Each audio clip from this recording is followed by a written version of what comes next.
Misericórdia, Deus, tenha bondade de nós. Eu queria, antes de chamar aqui o nosso preletor, avisar vocês que a gente fez uma xícara. Xícara não, né? Como é que fala? Caneca. Uma caneca personalizada do nosso evento e que estará à venda ali, ó, no final ali. Você pode comprar e ajudar a pagar os custos do evento, né? Afinal de contas, a gente não cobrou inscrição e armamos um circo enorme aqui e isso gera custos e você pode colaborar. O preço dessa caneca é a partir de R$40, certo? Na verdade ela não tem preço, ela tem um valor, tá? E é a partir de R$40, aí você fica aí o que o seu coração mandar, né? Quando a gente faz assim para oferta missionária, a gente faz desse jeito, tá, gente? As coisas não têm um preço, tem um valor. Então, sempre que colocarem um preço, eles falam assim, não, é a partir disso. E aí o coração manda, tá bom?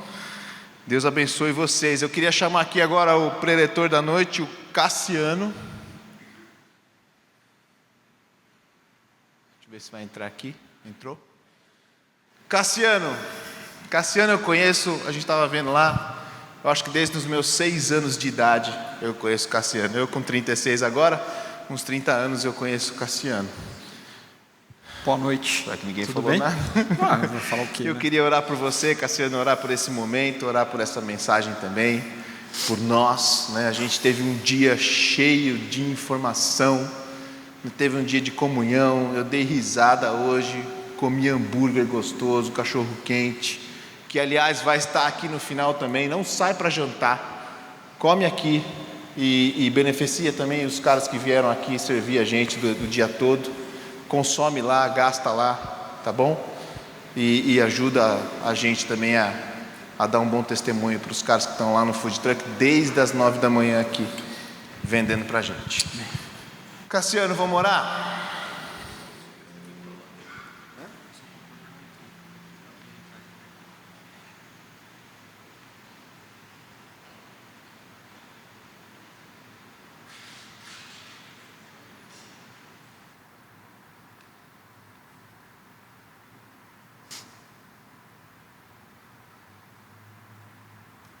Quer orar? Eu vou mexendo aí.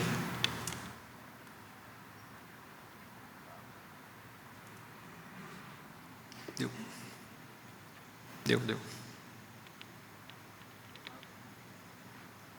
Ah, deixa, tranquilo. Não pode deixar.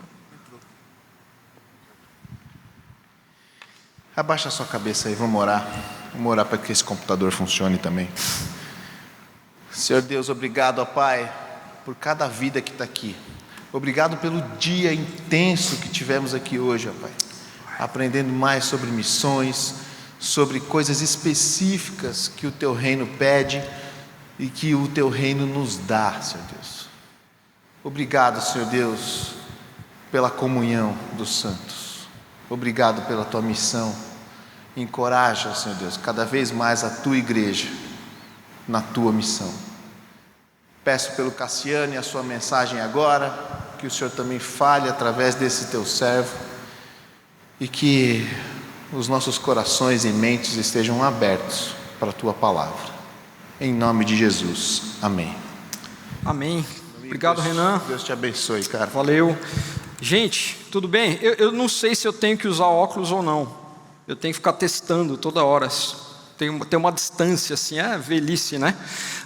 Deixa eu falar uma coisa para vocês. É pedir muito a gente vir um pouquinho mais para frente, ficar um pouco mais junto? Tem problema? Vocês podem chegar um pouquinho mais? Só para não ficar esses grandes vazios e porque dá uma sensação diferente, né? De que a gente está mais interagindo, mais integrado, mais batendo um papo. E deixa eu começar dizendo para vocês o seguinte, minha bateria está meio acabando aqui, não tem USB isso aqui, né? Deixa eu começar dizendo o seguinte, esse tema que está colocado aqui, ele é um tema, para mim, muito próximo, muito pessoal, tem muito a ver comigo, eu gosto de falar nisso, eu tenho pensado nisso há muitos anos, mas eu tomei uma decisão hoje à tarde, na verdade.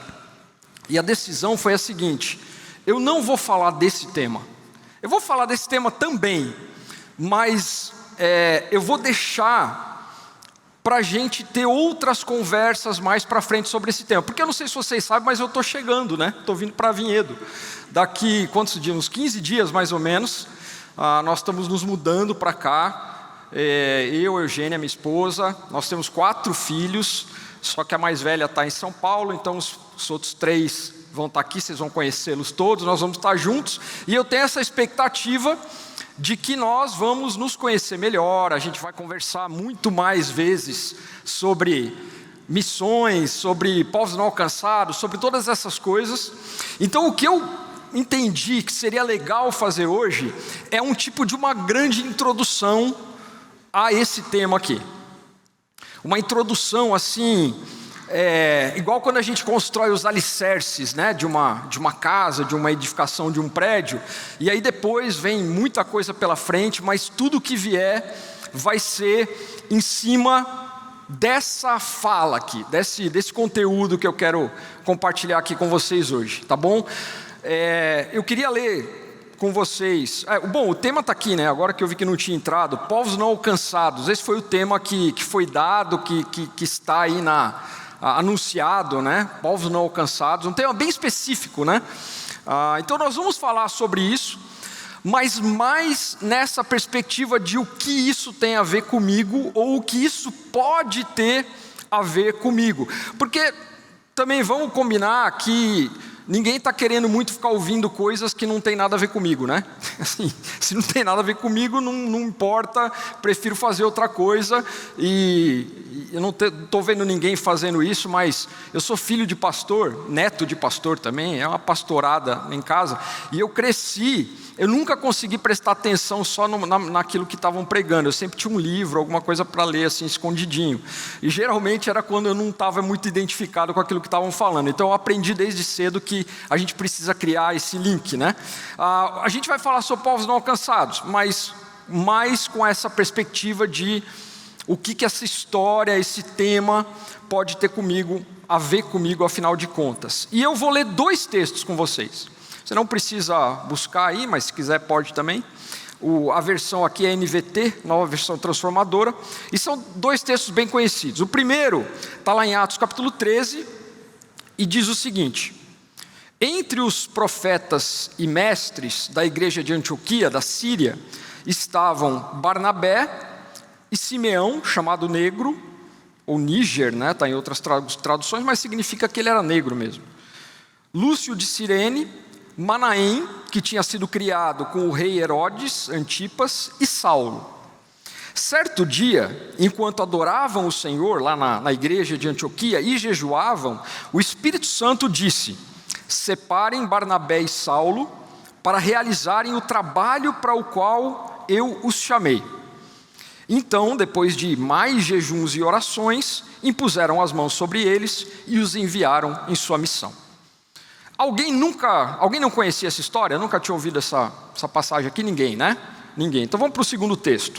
O segundo texto está lá em Romanos, capítulo 15, versículo 20, diz: sempre me propus a anunciar as boas novas onde o nome de Cristo nunca foi ouvido. Isso aqui é Paulo falando, é o Saulo do texto anterior que mudou de nome, e aqui já é o apóstolo Paulo, né?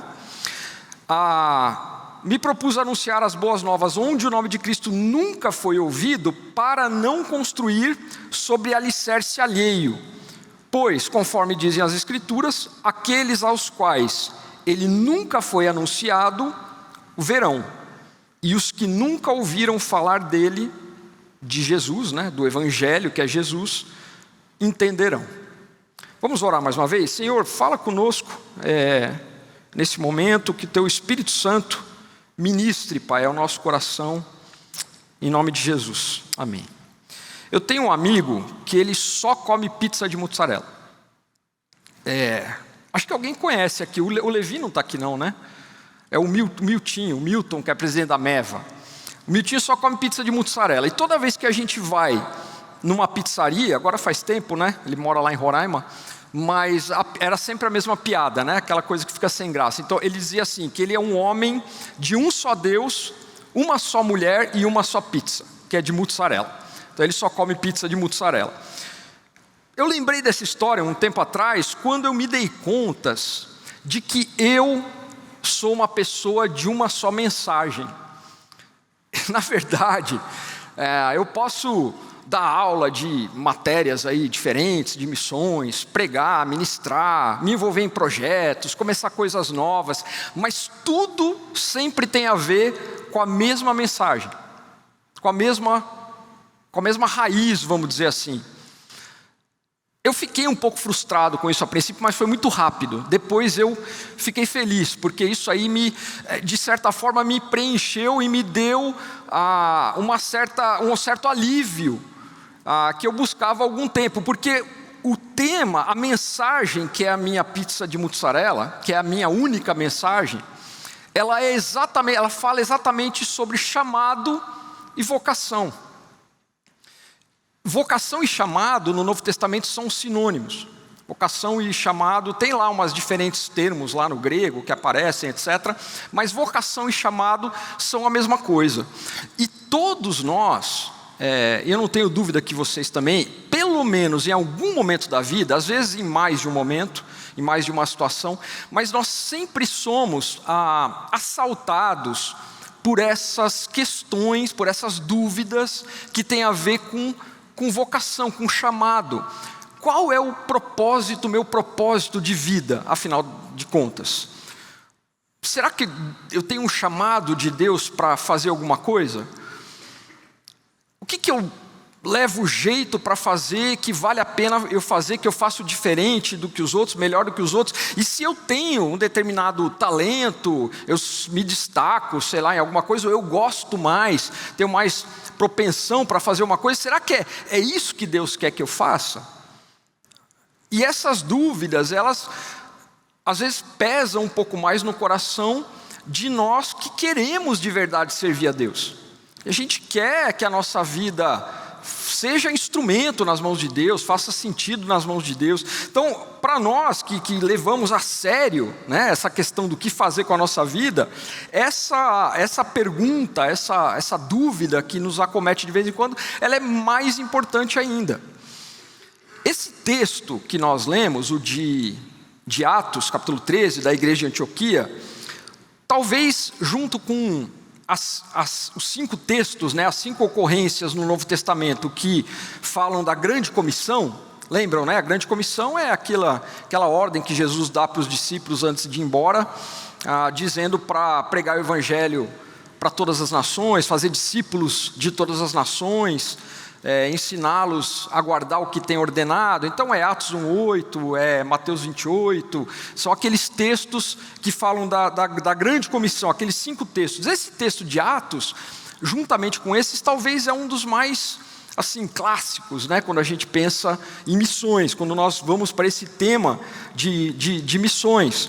Então ele é um texto importante para nós, e ele fala exatamente, ele retrata exatamente o momento em que 2 pessoas muito importantes aí na narrativa bíblica, e uma delas, pelo tanto que se fala nele, né, pelo papel que ele exerce, talvez até mais importante, que é o apóstolo Paulo, né, que é Saulo, exatamente desse momento quando Deus revela para eles qual era o chamado dele, qual era a vocação deles, e ali de uma forma assim inequívoca, né, de uma forma que não deixa dúvidas, naqueles versículos que nós lemos de Atos.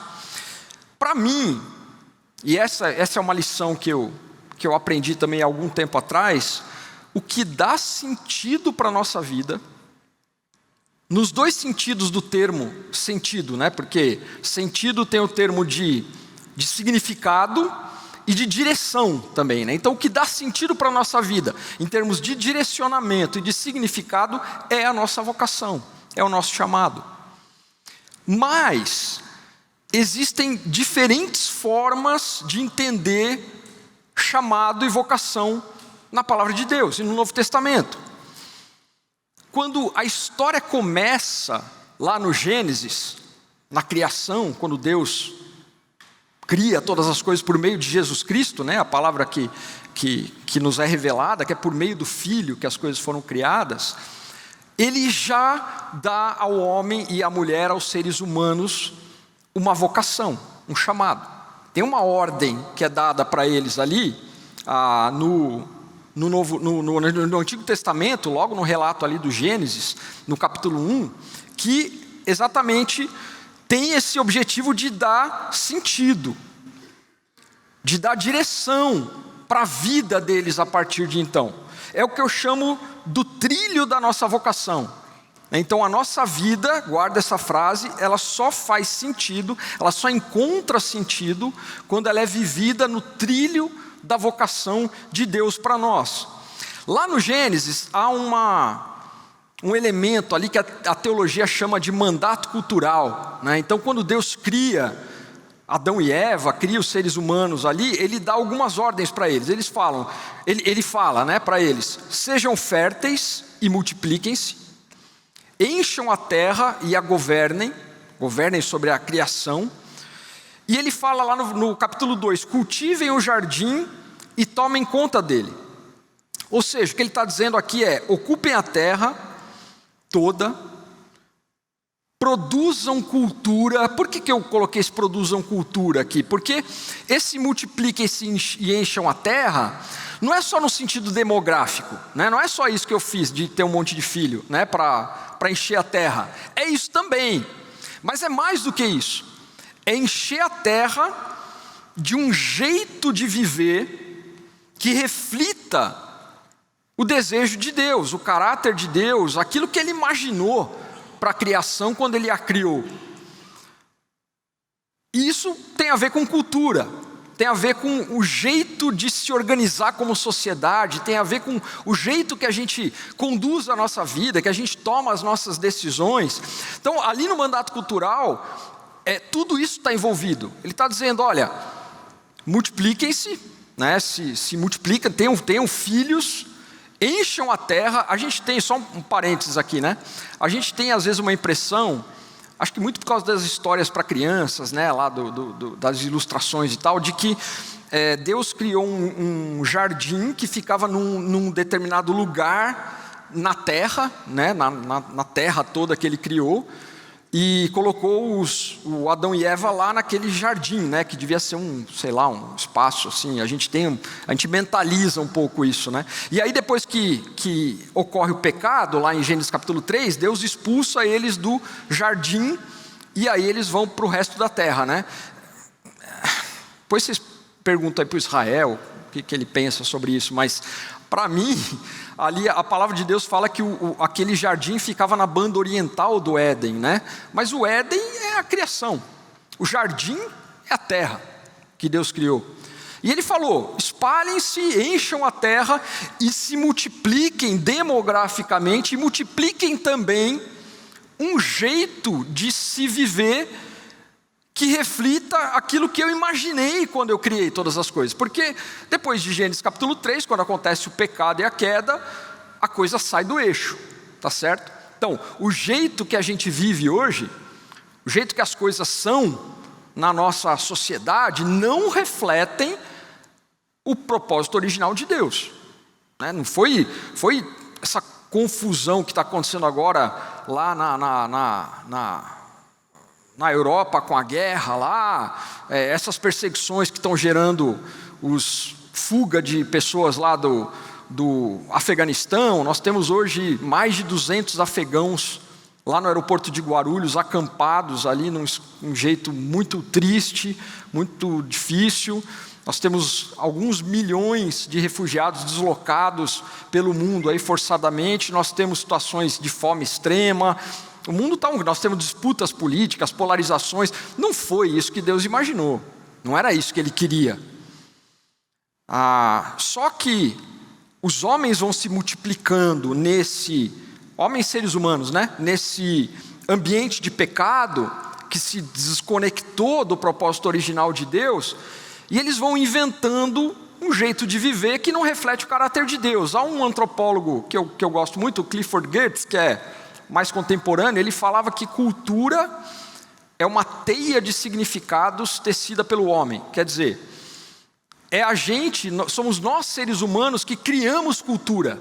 A gente vai inventando jeitos de se viver e de se fazer as coisas. E o problema é que nós, povo de Deus, nós deixamos de produzir cultura que reflete o caráter de Deus, que tem a ver com como Deus queria que as coisas fossem, e a gente vai assimilando cultura que outros segmentos da sociedade geram, né? Então vai se criando cultura distorcida, ruim, e a gente vai assimilando isso e vai aprendendo a viver desse jeito.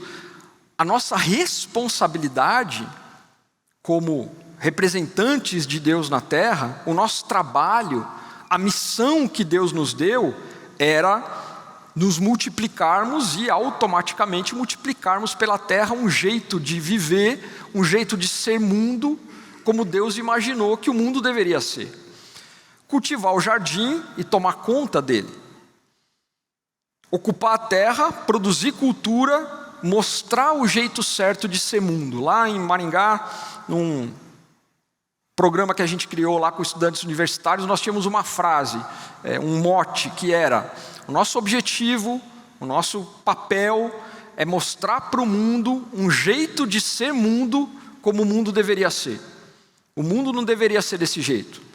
Vamos mostrar para o mundo como que é ser mundo, como que é ser gente, ser sociedade, do jeito que Deus imaginou que a gente deveria ser. E aí a gente pode pensar assim, esse papel, essa vocação, esse chamado, essa responsabilidade, então, é para todos nós, povo de Deus.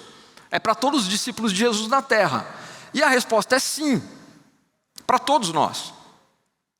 Esse chamado, essa vocação, muitas vezes a gente, quando ouve essa palavra, vocação, chamado, a gente pensa nessa categoria de pessoas que servem a Deus de um jeito diferente, né? Pastor, missionário, né? E aí tem as derivações, né, disso daí. Mas basicamente é isso, né? É o ministro do evangelho, é o pastor, etc. Então assim, vocação a gente associa muito a esse pessoal, né? Ou o missionário, né? Que é igual lá de Antioquia, é enviado, né, pela igreja para o campo, e aí é mantido lá pela igreja, inclusive financeiramente, né? Interessante, porque a gente pensa assim que o pastor e o missionário, eles trabalham integralmente para Deus, né? Eles servem a Deus integralmente, e é Deus que sustenta eles, né? É assim que a gente pensa. Então eles vivem pela fé, né? Deus sustenta esse pessoal.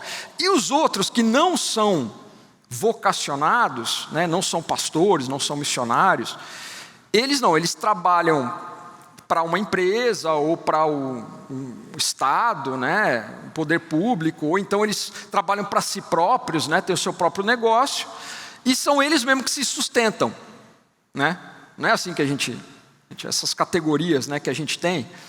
Isso é muito interessante, para dizer o mínimo, né? É muito triste também, e é muito antibíblico também, porque todos nós deveríamos servir integralmente a Deus, e trabalhar integralmente para Deus, e é o mesmo Deus que sustenta todos nós, não importa de onde vem o dinheiro, de qual conta, ou de qual caminho, nós fomos criados e chamados para servir integralmente a Deus como representantes dele na terra. Nós somos chamados para ser operadores da missão de Deus, porque Deus é que tem uma missão, né? A missão de Deus é reconciliar consigo todas as coisas, diz o Novo Testamento, é trazer de volta o propósito original que ele tinha na criação. Essa é a missão que Deus atribuiu para ele mesmo, e ele nos fez participantes da missão dele. Então, qual é o nosso chamado? Para que a gente existe? O que dá sentido para a nossa vida? Sermos operadores da missão de Deus na terra, representarmos Deus naquilo que ele quer fazer na história. Todos nós.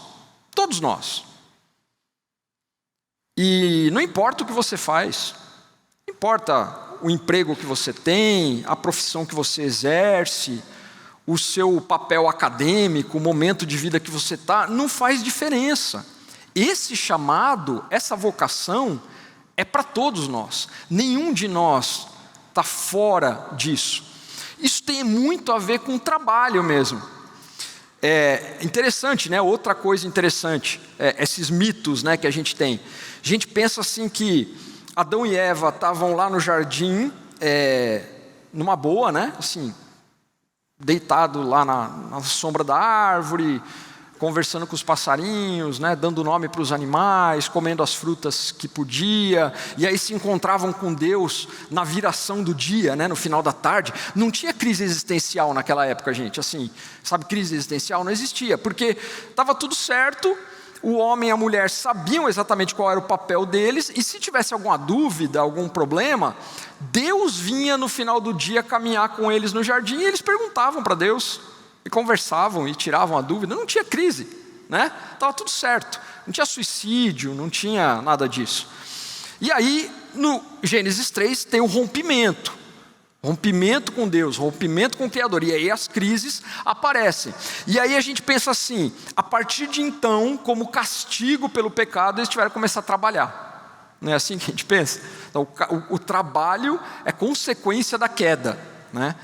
Que também é outra mentira, outra falácia, porque lá no Gênesis 1 é que tem o mandato cultural, então Deus já atribuiu tarefa, função, trabalho para os seres humanos.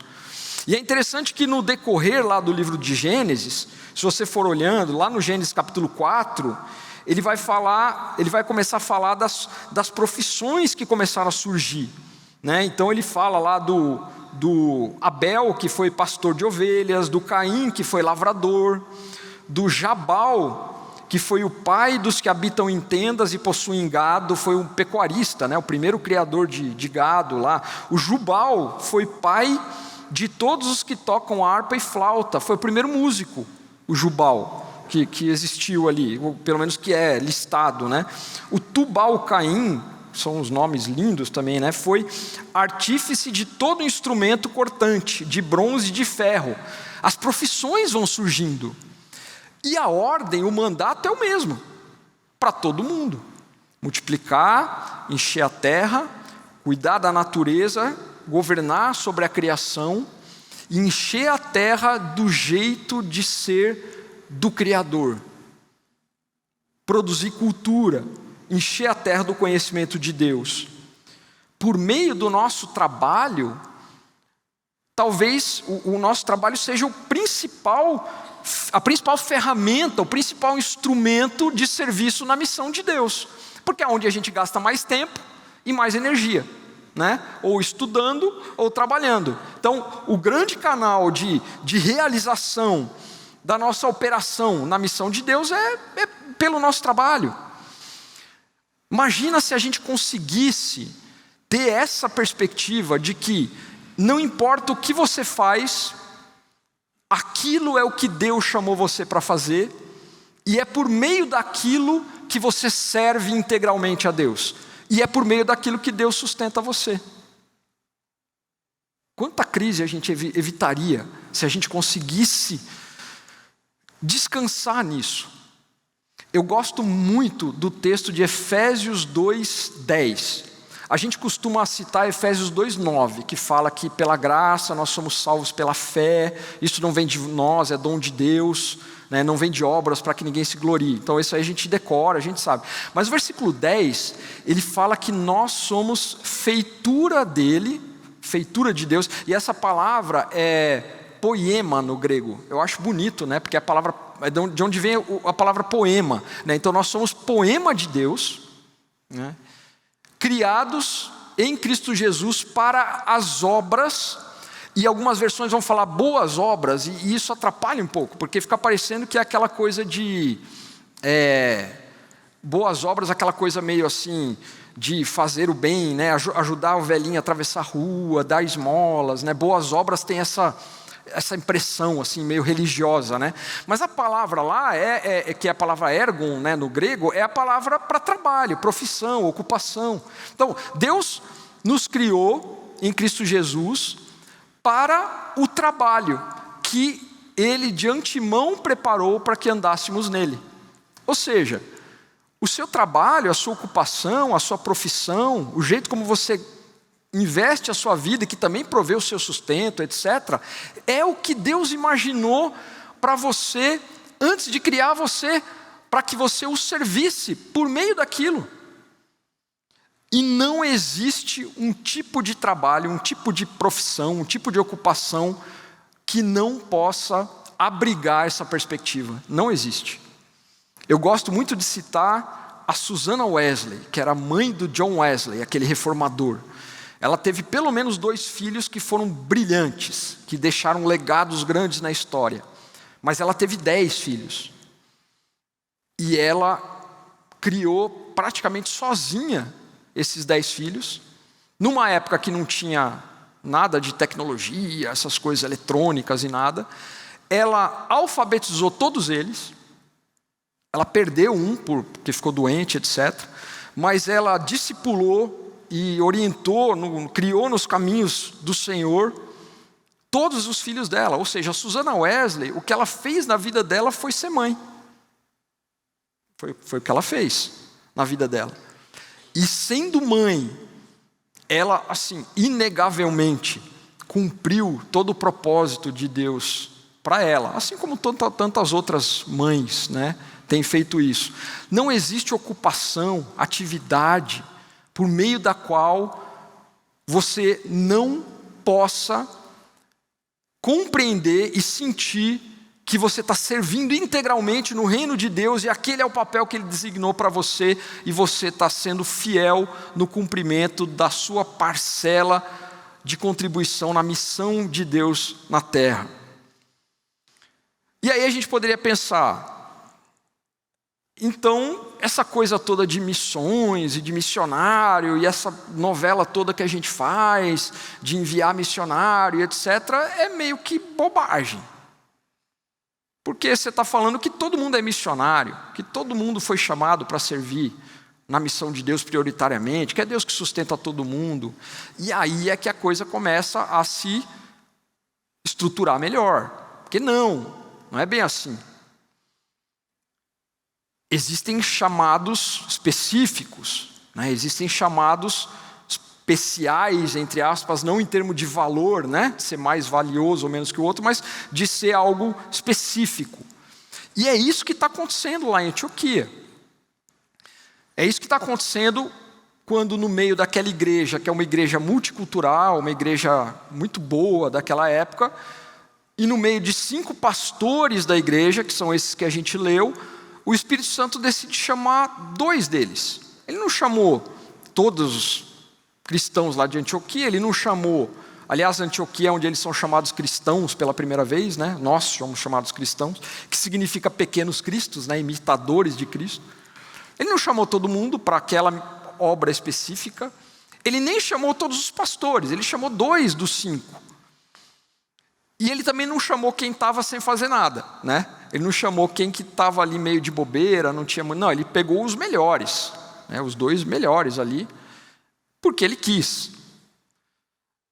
E ele os separou para uma missão específica, para uma tarefa específica que tinha a ver com exatamente aquilo que Paulo fala em Romanos 15 que nós lemos: pregar o evangelho àqueles que ainda não ouviram, aqueles que pouco ou nada ouviram, como nós falamos. Porque a Bíblia fala, e aí nós temos o texto de Mateus 24, versículo 14, que será pregado esse evangelho do reino por todo o mundo, em testemunho a todas as nações, e então virá o fim. O evangelho, que é Jesus Cristo, o evangelho é uma pessoa, né? Por isso que existe a parte da proclamação, né, do que a gente fala e comunica sobre ele, mas existe a parte de mostrar quem ele é, né, que é aquilo que a gente fala de mostrar para o mundo o jeito de ser de Deus.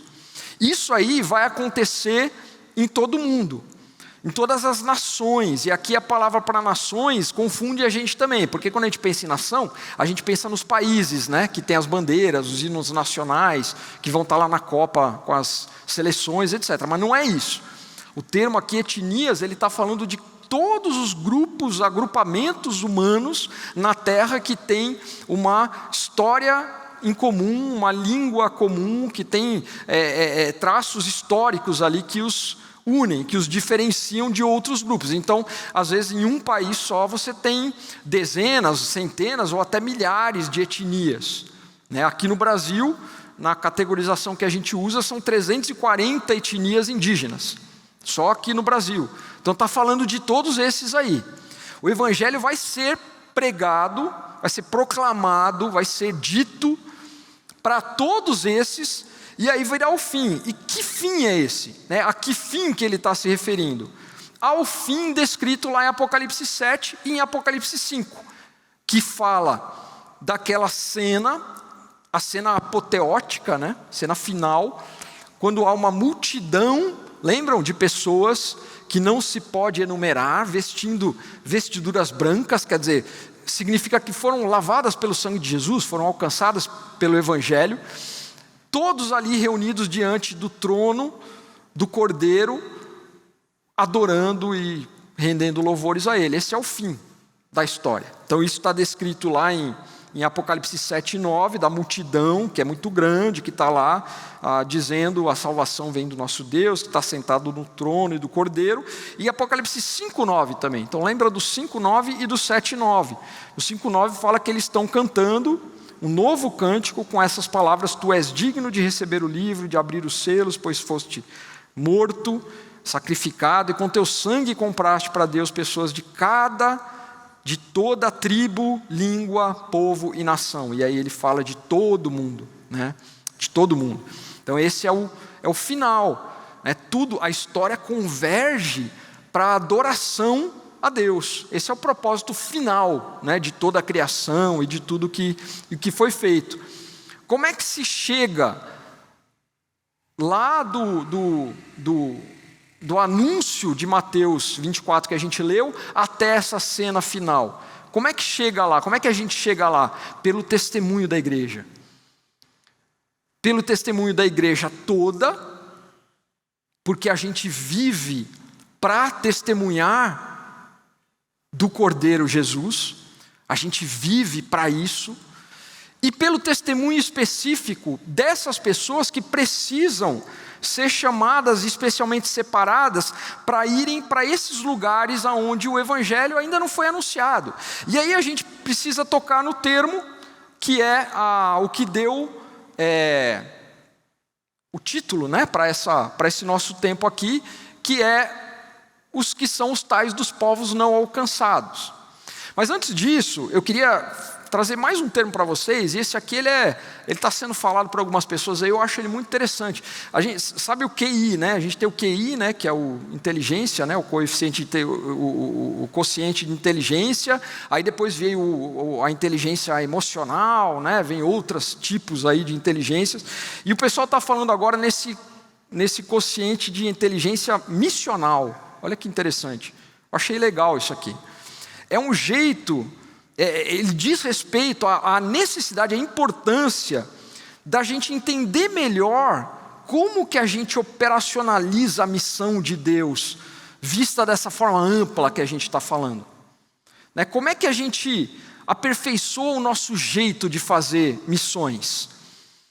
Que é um braço, vamos dizer assim, da missão de Deus, do que nos está confiado, que tem a ver com a missão reconciliadora de Deus. É algo que a gente precisa pensar o tempo todo.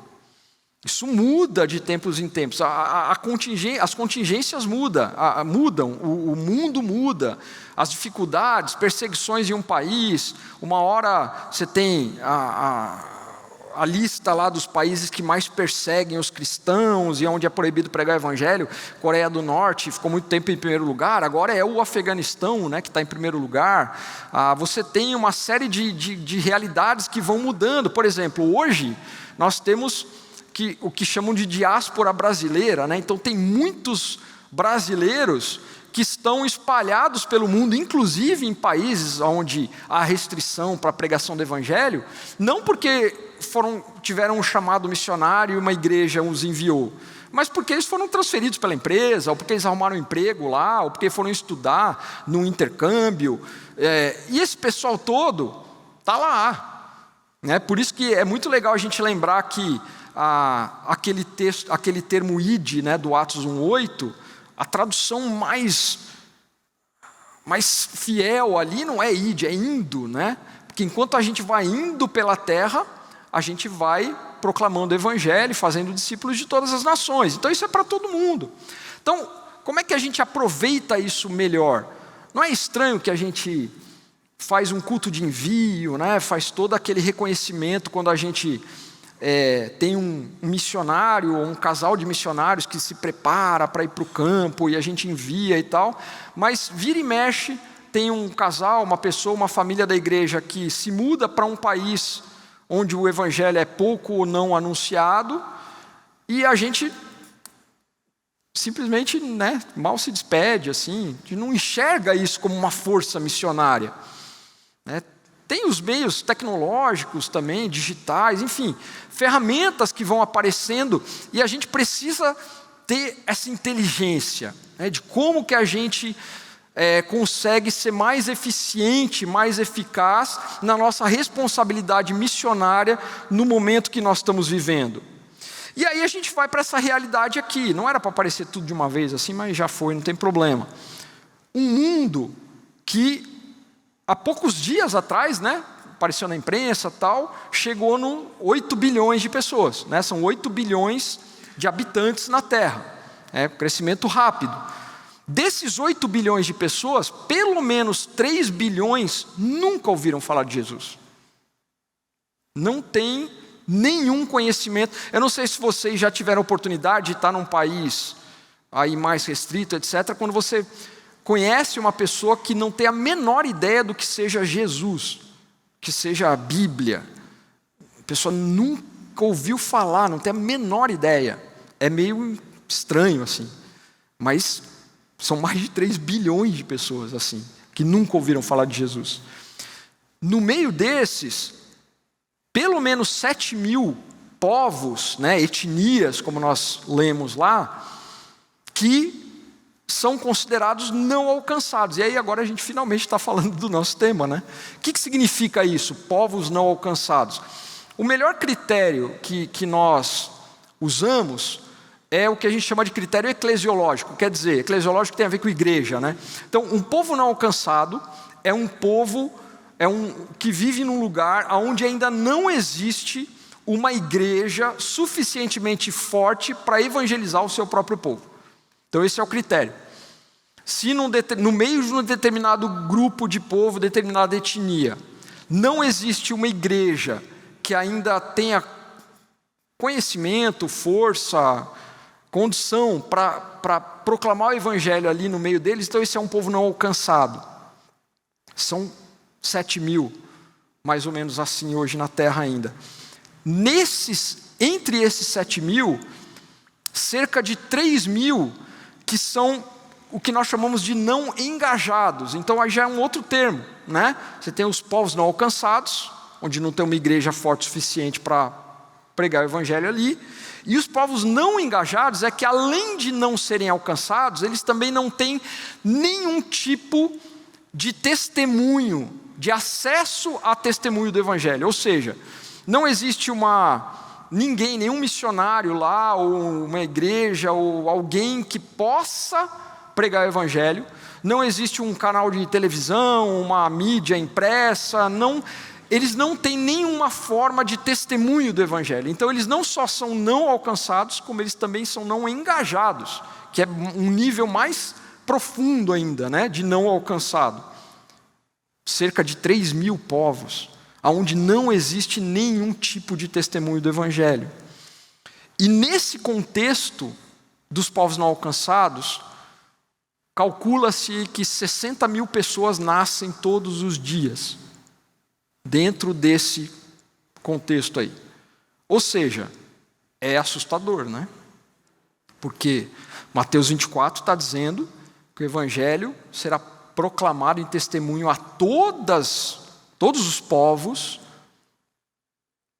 e a gente está nesse cenário aqui ainda. E é isso. Esse é o desafio que a gente tem na mão. Como é que a gente faz com isso? Como é que a gente lida com isso? Se o propósito da nossa existência é sermos operadores da missão de Deus na terra, esse é um problema nosso. Isso é uma questão nossa, que está nas nossas mãos para lidar. Como que a gente vai lidar com elas? O que a gente vai fazer em relação a isso? Eu tenho um desafio para vocês, gente. E como eu falei, é diferente eu estar falando aqui hoje do que eu estar falando em outras igrejas que eu ministro, em outros lugares. É diferente. Por quê? Porque eu estou vindo para cá. Eu vou estar aí sentado junto com vocês. E esse desafio passa a ser meu também, junto com essa igreja local, junto com a Iba Viva. Então, o meu desafio, é a primeira vez que eu uso esse termo numa pregação, gente, esse QM aí. Eu ficava pensando, será que é bobo falar isso? Mas não é, interessante, não é? O quociente missional. O desafio é, vamos juntos investir um pouco nesse exercício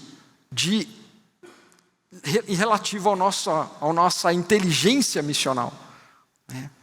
Ao nosso quociente de inteligência missional. O que nós podemos fazer para ser mais eficientes em refletir Jesus ao mundo, em primeiro lugar. Há um desafio aqui colocado que o pessoal está chamando de mudança cultural. Como que a gente consegue influenciar, a começar pela cidade, né? Na cultura que se vive ao nosso redor. Isso tem a ver com tudo, com arte, entretenimento, o jeito como as pessoas se divertem, o jeito como a gente se relaciona com o dinheiro, com os recursos materiais, o jeito como se faz negócio, o jeito como se comporta no ambiente corporativo, tudo isso faz parte desse desafio. E aí isso vai se ampliando na medida em que a gente chega em 3 bilhões de pessoas que nunca ouviram falar de Jesus. Eu vou só dar uma pitada de pimenta e vou deixar para vocês pensarem, mas vocês acham que dá para a gente pensar em alcançar 3 bilhões de pessoas com o Evangelho, 7 mil povos, muitos desses em contextos geograficamente quase intransponíveis de chegar, como são os 60 grupos isolados na Amazônia ainda brasileira. Sabia que tem 50, 60 grupos na Amazônia brasileira que nunca tiveram contato com a nossa civilização ainda? Então aí, lugares onde não dá para pregar o Evangelho por restrições políticas. 3 mil povos sem nenhum tipo de testemunho do Evangelho. Vocês acham que vai dar para alcançar todo esse pessoal com esse esquema que eu chamo do modelo Antioquia, que a gente leu em Atos capítulo 13, esperando para ver se vai ter um casal aqui da igreja que vai falar, eu quero ser missionário, aí a gente manda para o seminário, fica 4 anos, depois vai fazer não sei o quê, aí depois vai aprender a língua, daí a gente vai enviar, aí tem que levantar dinheiro para sustentar. Vocês acham que vai ser suficiente? A conta fecha? Pode falar, não tem problema não. A gente está não fecha a conta, não fecha. Tem que ter outro jeito, tem que ter outros jeitos. Graças a Deus a gente já entendeu que não é só esse pessoal que tem que fazer missões, né? Que cabe a todos nós, que tem a diáspora brasileira, que tem, enfim. Vamos trabalhar mais nisso, né? Vamos caminhar nesse sentido. E eu queria terminar citando a frase de uma amiga. E ela fala que a oração dela a vida toda, é na Alzira Nascimento, alguém de vocês deve conhecer. A Ana fala que a vida toda a oração dela sempre foi para que Deus não a deixe de fora do que Ele está fazendo no mundo. E essa é uma oração minha também. Eu não sei vocês, mas eu tenho assim, essa vontade de sempre estar envolvido no que Deus está fazendo. Por isso que eu faço um monte de coisa. Porque eu quero, onde Deus está fazendo alguma coisa, eu quero estar lá, eu quero estar envolvido. Se você está aqui nessa noite, eu acho que você tem um pouco disso aí. Porque é sábado, né? A galera está fazendo outras coisas aí. Então eu acho que você tem um pouco disso. Vamos orar por isso mais uma vez e vamos ver o que Deus tem para a gente, tá bom? Senhor Deus, obrigado, porque a Tua palavra é tão rica e ela fala muito mais do que a gente já percebeu, já pôde perceber até agora. O Senhor nos desafia, o Senhor nos chama a atenção, e o Senhor está fazendo isso o tempo todo com a gente. Eu acho que o Senhor está fazendo agora também. E Pai, a gente está vendo o tamanho do desafio e a gente está vendo também a nossa responsabilidade, o que está nas nossas mãos. Pai, não nos deixa de fora do que o Senhor vai fazer. Nós sabemos que a Tua palavra fala isso muito claramente, que o Senhor não precisaria de nós para fazer que as coisas caminhem e cheguem lá no final, no Apocalipse capítulo 7. O Senhor não precisa de nós. O Senhor vai fazer aquilo de um jeito ou de outro. Então o nosso pedido, Pai, é que o Senhor nos permita participar. Nos dá inteligência, nos dá criatividade, nos dá recursos, nos dá ideias, insights, nos dá meios da gente poder participar para valer disso que o Senhor já está fazendo e que o Senhor vai fazer ainda. Obrigado, Pai, por essa igreja, obrigado pelo Renan, obrigado pela equipe pastoral, obrigado por todo o pessoal que tem trabalhado na área de missões, obrigado pelos missionários que são apoiados por essa igreja. Que o Senhor nos faça sempre e que a nossa unidade, junto com outros irmãos, outras igrejas também, elas sejam esse instrumento poderoso por meio do qual o mundo creia no Senhor, como a Tua palavra também diz. Em nome de Jesus, amém. Boa noite, galera. Prazer, eu sou o Rony, na Mesa do Trono, e a gente teve aí 3 oficinas com vocês, falando um pouquinho dessa ideia de usar jogos como uma forma de criar pontes para levar o evangelho às pessoas. Na verdade, a gente falou um pouquinho, de como usar qualquer hobby, porque eu acredito nisso. Eu acredito que muito do que a gente fala aqui de tribos urbanas, principalmente, eu acho que foi falado de manhã, também um pouquinho ao longo do dia com outras pessoas eu conversei aqui também. A gente tem visto que as pessoas têm ido na direção de hobbies, na verdade do entretenimento, é onde a gente tem mais gasto nosso tempo, eu e você também. Muitas vezes porque lá fora no mundo as pessoas não têm um propósito de vida, elas não têm aventura na vida, então elas procuram aventura na tela de um videogame, num cinema, ou se não, não tem emoção de verdade, então ela procura emoção aonde? Num jogo, numa guerra, numa coisa virtual, porque no fundo ela está querendo um propósito para a vida dela, e a gente tem um propósito muito bom, uma guerra muito boa, um bom combate para a gente viver. E o pessoal que passou lá comigo, eu anotei alguns nomes aqui, telefones e tal, e eu vou sortear aqui 2 jogos, certo, para vocês. Então vocês vão ser minhas testemunhas de que não tem sacanagem aqui, entendeu? Quem foi lá, pôs o nome, vai estar concorrendo. Então eu queria muito que a gente pudesse ver isso aí. Então vamos lá. A gente tem aqui 25 nomes que a gente conseguiu. E agora a gente vai sortear aqui. Então vamos lá, 2 sorteios aqui, 2 números.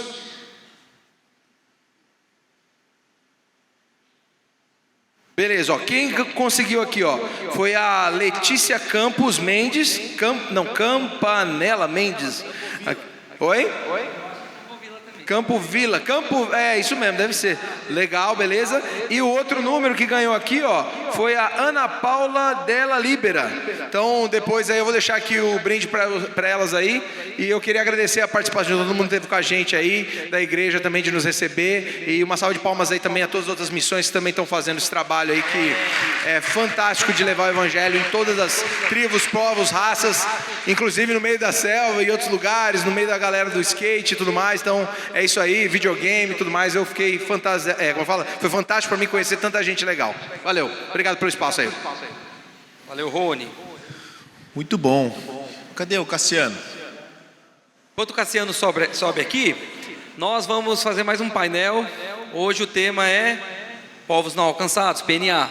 Então assim, já fica preparado aí para sua pergunta. Nós vamos dar a primeira só para dar Quem é o cara do microfone hoje? Ali, ó, é o Alex. O Alex, lindo. Sim, isso aí. Fala aí. Oi. Só levantar a mão, quem quiser fazer pergunta, só levanta. Ó, já começa assim? Melhor ainda. O Alex já vai lá. É mesmo? Já nem... Quê? Jornalista é assim. Ah, entendi. Vamos fazer só uma. Pessoas que nunca ouviram falar de Jesus, na visão de vocês, elas vão para o inferno? Já começou com essa já. Poxa, Tinha que ser você, né? Vamos começar uma mais simples, pra gente aquecer. E se elas não vão para o inferno, é ético a gente evangelizá-las e, de alguma forma, mudar para sempre uma cultura? Como no caso dos indígenas que são não contactados no Brasil? Enfim, é isso. Geralmente o pessoal começa, daí talvez cara. chegue nessa pergunta. Chegou na Mas Se a paulada. sua foi pergunta for direto nela, simples, já. pode perguntar, tá, galera? Pode, não precisa ficar com medo depois dessa, pode. Responde aí. Pra você, que eu sou o... O Cassiano, ele tem bastante dados, né? Cassiano, povos não alcançados no Brasil, mas deste nível que o Nil perguntou ali, indígenas, quilombolas, essas coisas. Tem, Qual que é o nome? Qual que é seu nome? Nil. Nil, você faz o quê? Qual que é a tua área? De manhã ele não faz nada, de tarde ele desmancha o que fez de manhã. Eu sou jornalista de profissão. Tá. Interessante, legal.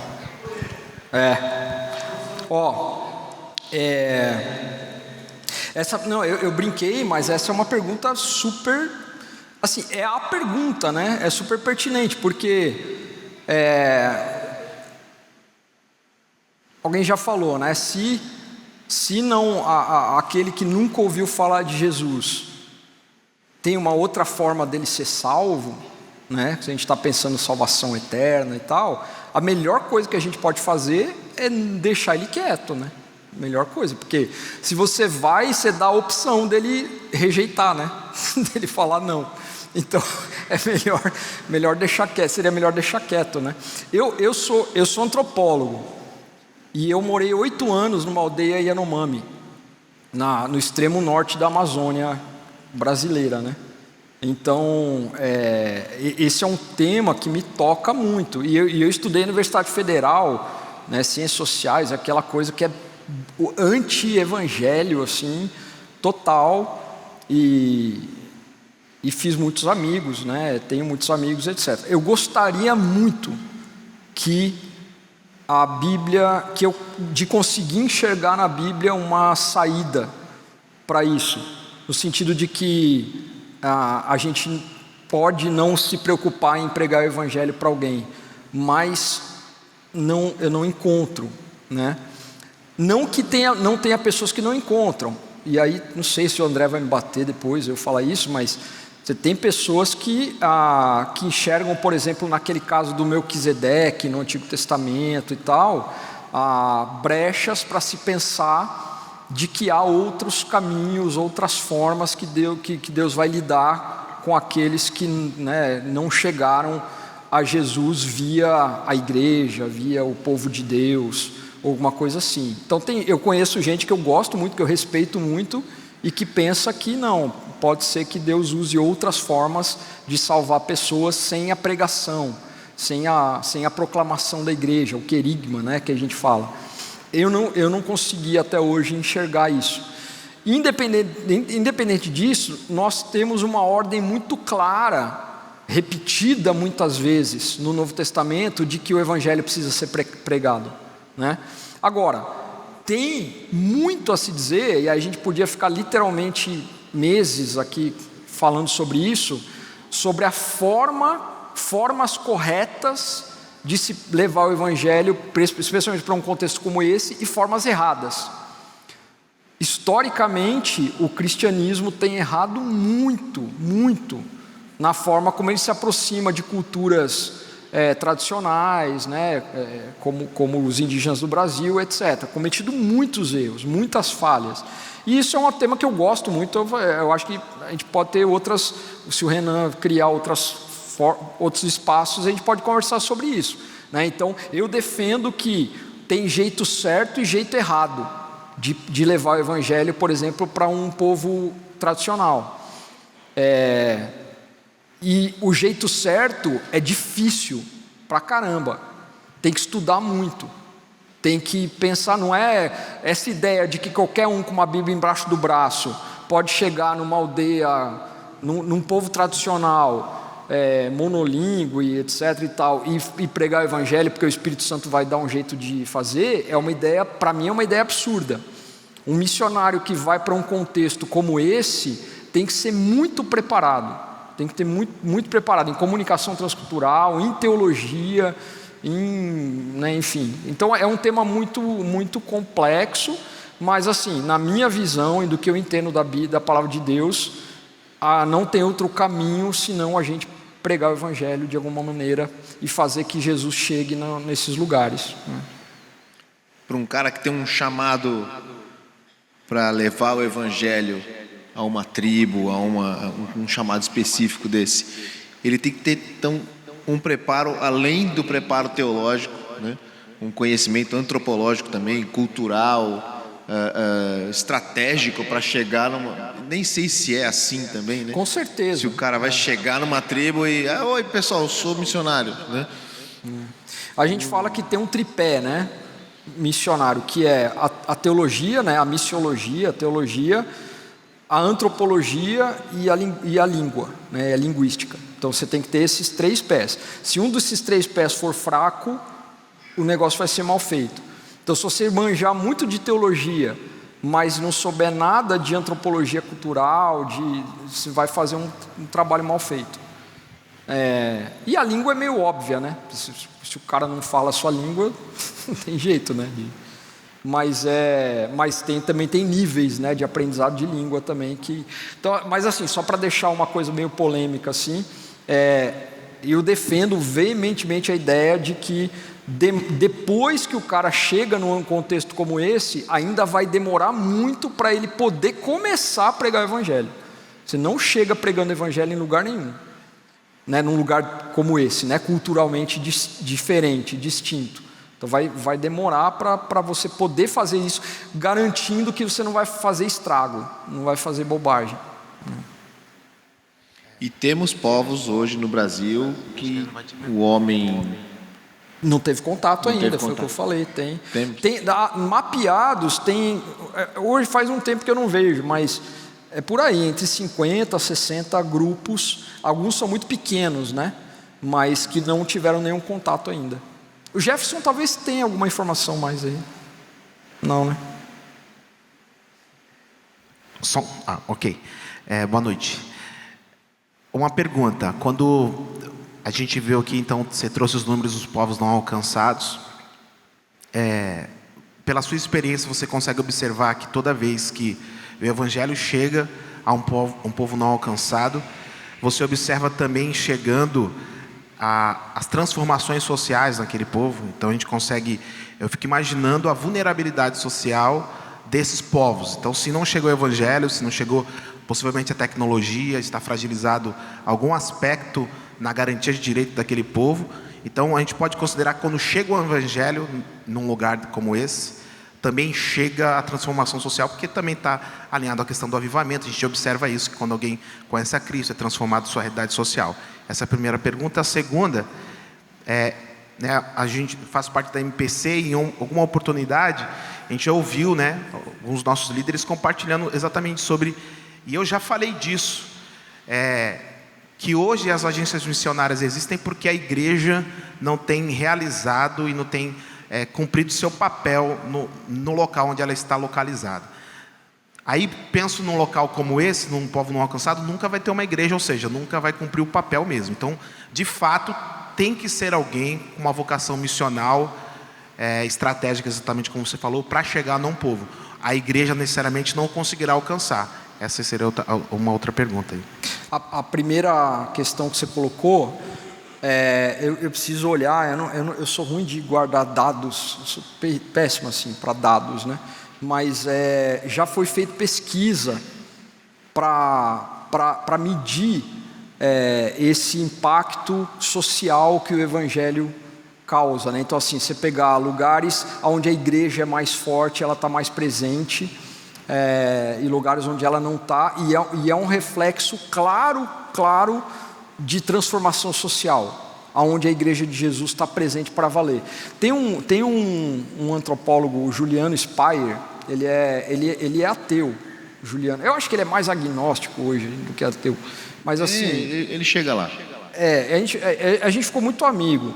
Ele criou um observatório, chama Observatório Evangélico, né, que publica na Folha e tal. Ele escreveu um livro chamado Povo de Deus, quem são os evangélicos no Brasil e por que eles importam. Ele foi fazer um trabalho de campo na periferia de Salvador, e é um antropólogo, o tema dele era outro, não tinha nada a ver com igreja, com nada, mas ele começou a ficar impactado por perceber o papel social que as igrejas tinham naquela região.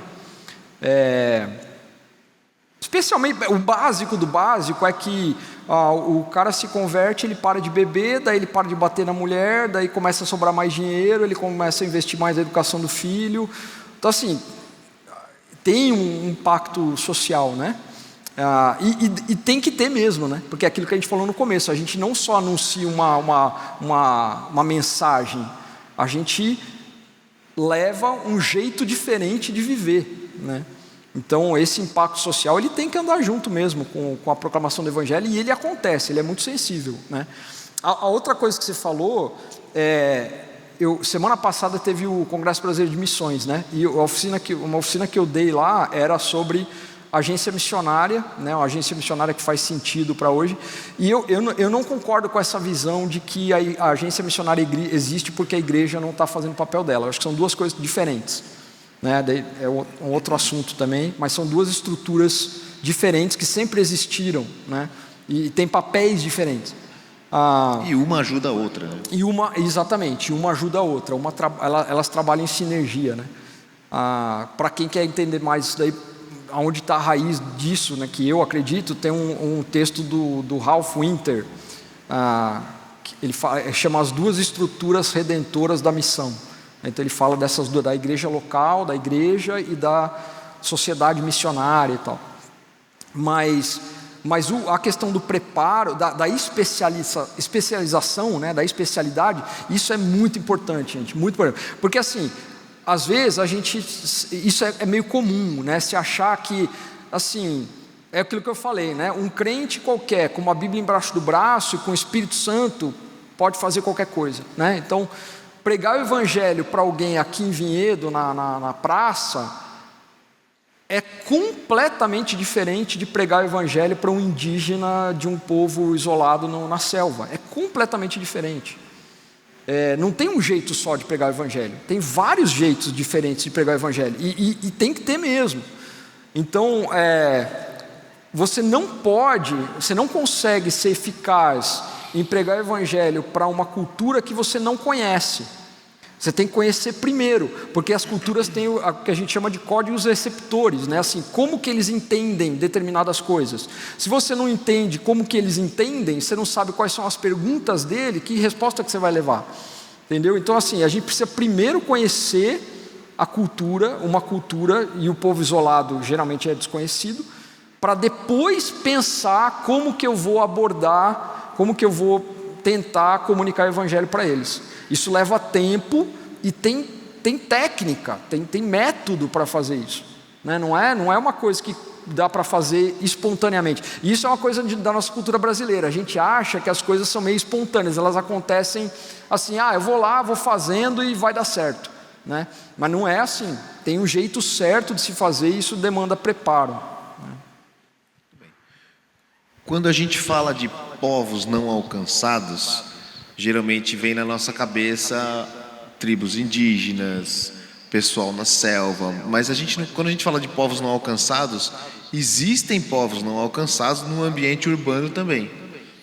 Eu não sei, que eu li alguma vez aí na internet, eu não sei citar os livros que você lê, mas tinha uma classificação até dos 10 povos, né, não alcançados da coisa. Eu lembro muito bem que entre eles o 9º era os extremamente pobres, mais ricos e mais pobres, e o 10º era os extremamente ricos, né? Então, quando a gente fala de povos não alcançados, não necessariamente é um lugar onde nunca ouviram do Evangelho, né? Eu não consigo olhar para o povo extremamente rico e entender que eles são iguais à tribo. Não é uma etnia, né? Né? Mas de uma forma ou de outra, o evangelho não está chegando lá. É isso que a gente pode entender? A gente usa o termo segmentos, né? Então esses 10 aí que você falou, são os 10 segmentos menos evangelizados, menos alcançados do Brasil. Então entre eles tem os mais ricos, a parcela mais rica da população, que é, o Ronaldo chama dos ricos, o Ronaldo Lidório, né? Os mais ricos dos ricos e os mais pobres dos pobres, né? Então são os extremamente ricos e os mais pobres.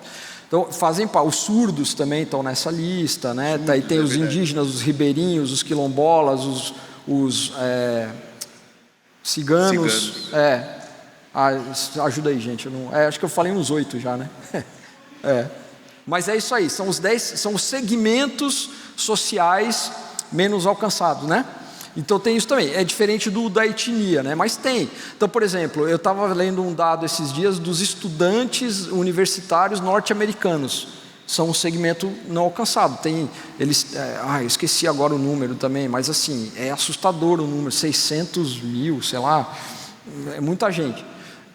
Então tem segmentos. Isso daí, gente, faz parte do QM, do quociente missional, faz parte da inteligência missional. A gente precisa fazer essas pesquisas, essas análises, quem são os segmentos, como é que a gente, por exemplo, essa coisa dos jogos. Eu tenho um primo, eu tenho que falar depois, que ele ama jogos e ele faz jogos. Ele mandou uma capa de um novo que ele fez para mim agora. Nossa, o negócio é top, assim. Aí eu mandei para ele a oficina, ele falou, cara, ele mora em Niterói. Ele falou, cara, se você me falasse 2 dias antes eu ia. Porque assim, nunca tinha visto, eu não sabia que tinha, né? Então assim, tudo isso é inteligência missional. É a gente pensar como que a gente pode usar estratégias para alcançar determinados segmentos e grupos, etc. Todo mundo tem a sua linguagem própria. Você vai nos skatistas, tem um jeito deles também, né? Mas vai ficando mais difícil na medida em que daí a gente tem escalas, né, que a gente usa de distância cultural e distância linguística. Então assim, se você vai para um povo isolado na Amazônia, no Vale do Javari, que a gente nem sabe direito qual que é a etnia dele, se é marubo, se é matiz, que língua que ele fala, a gente nem sabe. Então assim, o nível de dificuldade é bem maior, né, bem mais difícil. Fala, Ti. Oba. Então, eu tenho uma pergunta que é um pouco de uma junção de uma pergunta sobre a sua fala, Cassiano, com a sua fala na mensagem, com a outra pergunta dele ali. Você colocou o texto de Atos 13, de Antioquia, e eu entendi que você falou na sua mensagem de, assim, 2 formas da igreja agir para alcançar as pessoas, como Paulo e Barnabé, que foram enviados, e a pimenta que você falou que jogou no final, acho que seria a própria criação da igreja de Antioquia. Foram cristãos que foram dispersos depois da morte de Estevão, e cristãos, acho que comuns, normais, pregaram o evangelho e se formou a igreja de Antioquia. Então, entendo que tem essas 2 formas do evangelho ser propagado, o cara que é enviado para fazer isso e o outro que foi por qualquer motivo e pregou. Mas dentro dessas formas que a gente enxerga na Bíblia que acontece a propagação do evangelho, e dentro dessa realidade de povos não alcançados, e existindo a igreja e agências missionárias, qual você entende que é o papel da igreja local para com povos não alcançados? Já que a gente aqui em Vinhedo, se cumprir o que estamos falando aqui, de cada um no seu trabalho, ser missionário, alcançamos Vinhedo. Qual o papel da igreja para alcançar esses aí? Da igreja específica, sim. Legal. Uma coisa que tem muito a ver comigo é que assim, eu não acredito muito, dá um pouco de medo isso, porque eu tenho um monte de filho, né? E tudo, mas assim, a minha filha mais velha faz 21 anos, semana que vem, gente. Não, na outra semana, 21 anos. E a minha mais nova tem 5, então imagina, né? Mas assim, quer dizer o seguinte, eu tenho muita dificuldade de pensar que existem regras fixas, assim, rígidas, para se fazer as coisas. Então, por exemplo, quando eu falei de Antioquia, acho que foi isso que eu falei da pimenta, Antioquia é um modelo só, não é... Aí eu vou falar, eu assumo o risco, tá? Estou falando por mim. Eu acho meio bobagem, assim, pensar que Lá em Atos 13 está o script de como que deve ser.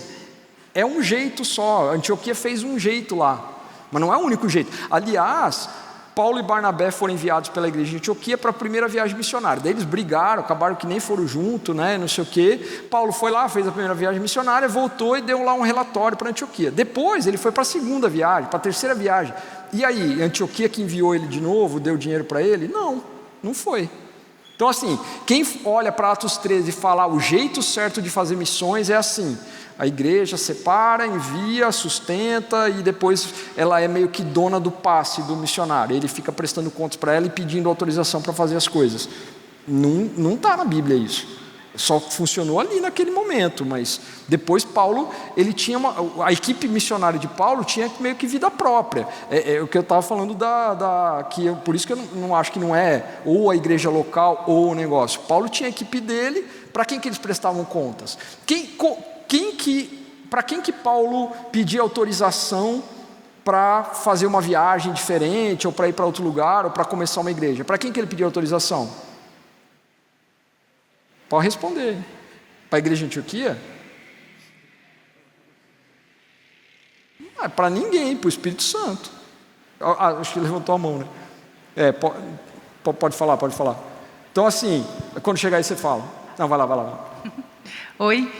Qual foi a sua estratégia? Você disse que viveu 8 anos lá na tribo indígena Yanomami. Qual foi a sua estratégia inicial? Claro que o foco principal era falar de Cristo, mas você disse que isso é só depois. Qual foi a sua estratégia inicial para chegar neles, para começar, para entrar nesse povoado, nessa tribo? Para chegar lá nesses povos. Não, legal. Eu vou responder. Deixa eu só fechar essa aqui primeiro. E aí eu entro nessa, mas eu estava falando que eu não acredito que tem um modelo fixo, né? Tem um jeito certo de fazer. Então, eu acho que tem muito mais a ver com a tal da inteligência. Assim, qual que é o papel da igreja? A igreja local tem que estar envolvida com a pregação do evangelho até os confins da terra de algum jeito. Agora, de qual jeito que a Iba Viva tem que se envolver? Eu acho que é uma questão, tem a ver com a inteligência. Vamos pensar, vamos ver quais são as possibilidades que tem aqui. Por exemplo, essa igreja tem muito mais possibilidades do que uma igrejinha pequena de periferia, que eu já preguei em algumas, que aquela portinha que você abre, baixa e fecha assim. Cara, eu preguei numa igreja outro dia, que acabou, todo mundo foi juntando assim o que tinha no bolso de moeda e tal, para me dar uma oferta. Cara, eu não consegui nem encostar no negócio. Eu falei, vou morrer se eu pegar esse negócio, né? Tipo assim, os caras não têm dinheiro, não tem nada, e super generosos tal. Então assim, vamos pensar, entendeu? Eu não acho que tem uma regra, né, de como se envolver, de como fazer. Agora, tá na hora. A gente está vivendo um tempo de ter que ser criativo, de ter que pensar, de ter que pensar estratégias diferentes. De repente a gente consegue fazer modelos, de repente não, a gente está fazendo isso na CEPAL e tudo, modelos que ninguém pensou ainda, ninguém fez, né, que vai ser mais eficiente, né? Quando eu fui para a aldeia, eu cresci querendo ser missionário nos índios. Quando você perguntava para mim com 9 anos de idade, 10 anos, o que você quer ser quando crescer? Eu queria ser missionário nos índios. Verdade. Era o que eu queria. Então, esse era o meu sonho de infância, adolescência. Eu tinha um cara, essa eu acho que o Jefferson nunca ouviu. Tinha um cara que ele era novinho pra caramba, e a minha igreja participava do sustento dele. Eu lembro das fotos dele, tinha uma cara de menino, e ele era um missionário, missionário piloto brasileiro, porque a maioria era americano, né? E era o Denis e Rebeca. E eu era adolescente, eu falo para ele, eu falo que ele tá velho, né? E aí eu orava por ele, assim, ficava olhando o avião de asa de socorro e tal, e eu achei que aquilo era um sonho para mim. E depois, todos os anos que eu voei na aldeia, a pessoa que eu mais voei foi o Denis. Então o primeiro voo que eu fiz com ele foi super emocionante, né? Falei, poxa, que legal. Mas assim, então eu fui para o seminário, eu tive que ir para o exército, porque foi obrigatório. Aí eu fui para o seminário correndo, depois com 19 anos.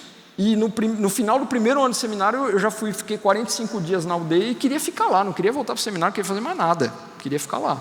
Então assim, graças a Deus, minha igreja era muito madura e tal, e falou, não, você não vai ficar agora, como você vai sair do seminário e vai estudar alguma coisa para trabalhar, porque eu já namorava, né? Eu casei muito cedo.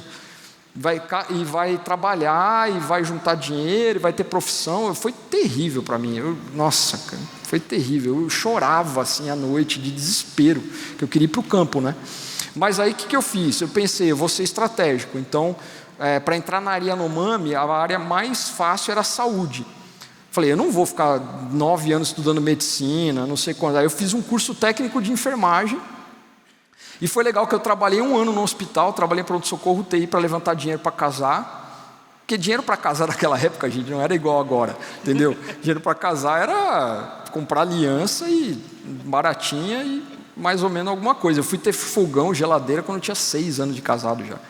Então, assim, mas deu, né? E aí, então o meu trabalho na aldeia, na área Yanomami, era na área de saúde. Eu era técnico de enfermagem, eu fazia especialmente controle de malária, eu tive 12 malárias, né? Porque ficava fazendo em área endêmica, tudo. Vacina, né? Com programa de vacinação. Aí, como eu aprendi rápido a língua, porque isso eu me dediquei muito, né? Então, no primeiro ano eu estudava 8 horas por dia de Yanomami direto. Então, eu aprendia rápido a língua, a cultura. Aí eu acabei tendo entrada em outras, a área Yanomami inteira, né? Eu acompanhava a equipe da FUNAI, da FUNASA na época, que cuidava da saúde e tal. Então, a estratégia de entrada, vamos dizer assim, de estar lá era a saúde e o trabalho na área de saúde. E depois eu dava aula em alfabetização na língua também Yanomami, depois do primeiro ano.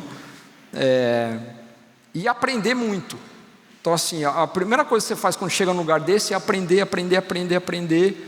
para depois... E graças a Deus, assim, eu conheci o Ronaldo Lidório naquela época, em 2001. Ele estava para vir para o Brasil de volta ainda.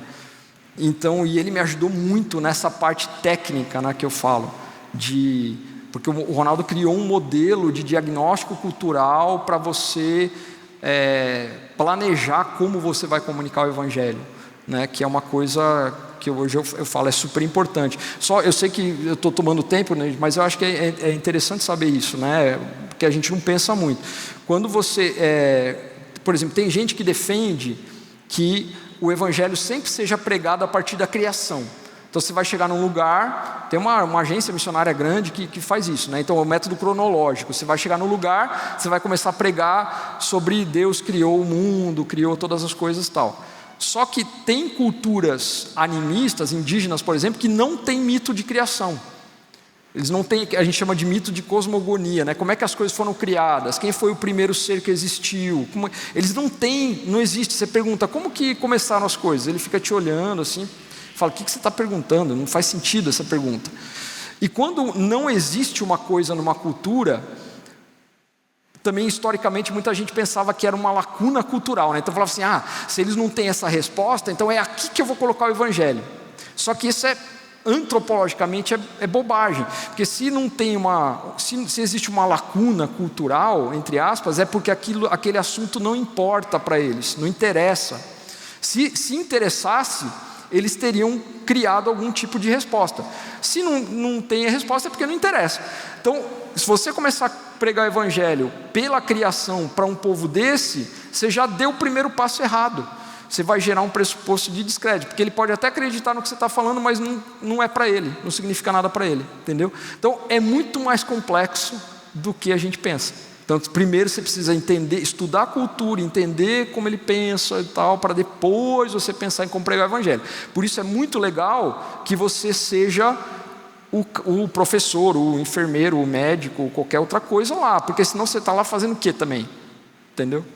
Está lá de bobeira, né? Gente, desculpa, esse tema eu fico a noite inteira falando. Deixaram o cara falar, meu. O negócio foi longe. Quem mais tem pergunta aqui? Eu queria fazer uma pergunta. Eu acho muito nobre o envio de membros da igreja para outros locais, mas assim, será que a igreja não está negligenciando a cidade local? Porque cada cristão é um missionário no seu ciclo de amizades, no seu local de trabalho, no seu local de estudo, no seu bairro. E às vezes a visão que é passada é que assim, um missionário vai para outro país, vai para um outro estado, e acaba negligenciando porque as pessoas ficam tímidas, não são incentivadas a pregar o Evangelho com mais ousadia?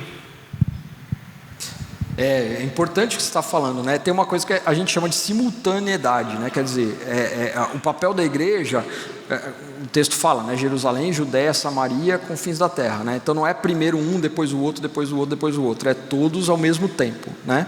Então a igreja é responsável por pregar o evangelho onde ela está, na sua cidade, no seu entorno, fazer diferença no entorno. Gente, a igreja tem que existir para a cidade, não é para os crentes que estão dentro da igreja.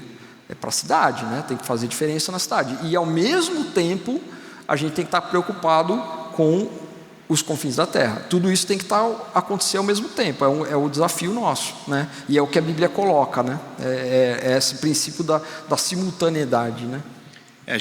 É o que eu falei ontem. A gente parte do princípio de que todo cristão, todo membro da igreja é um missionário.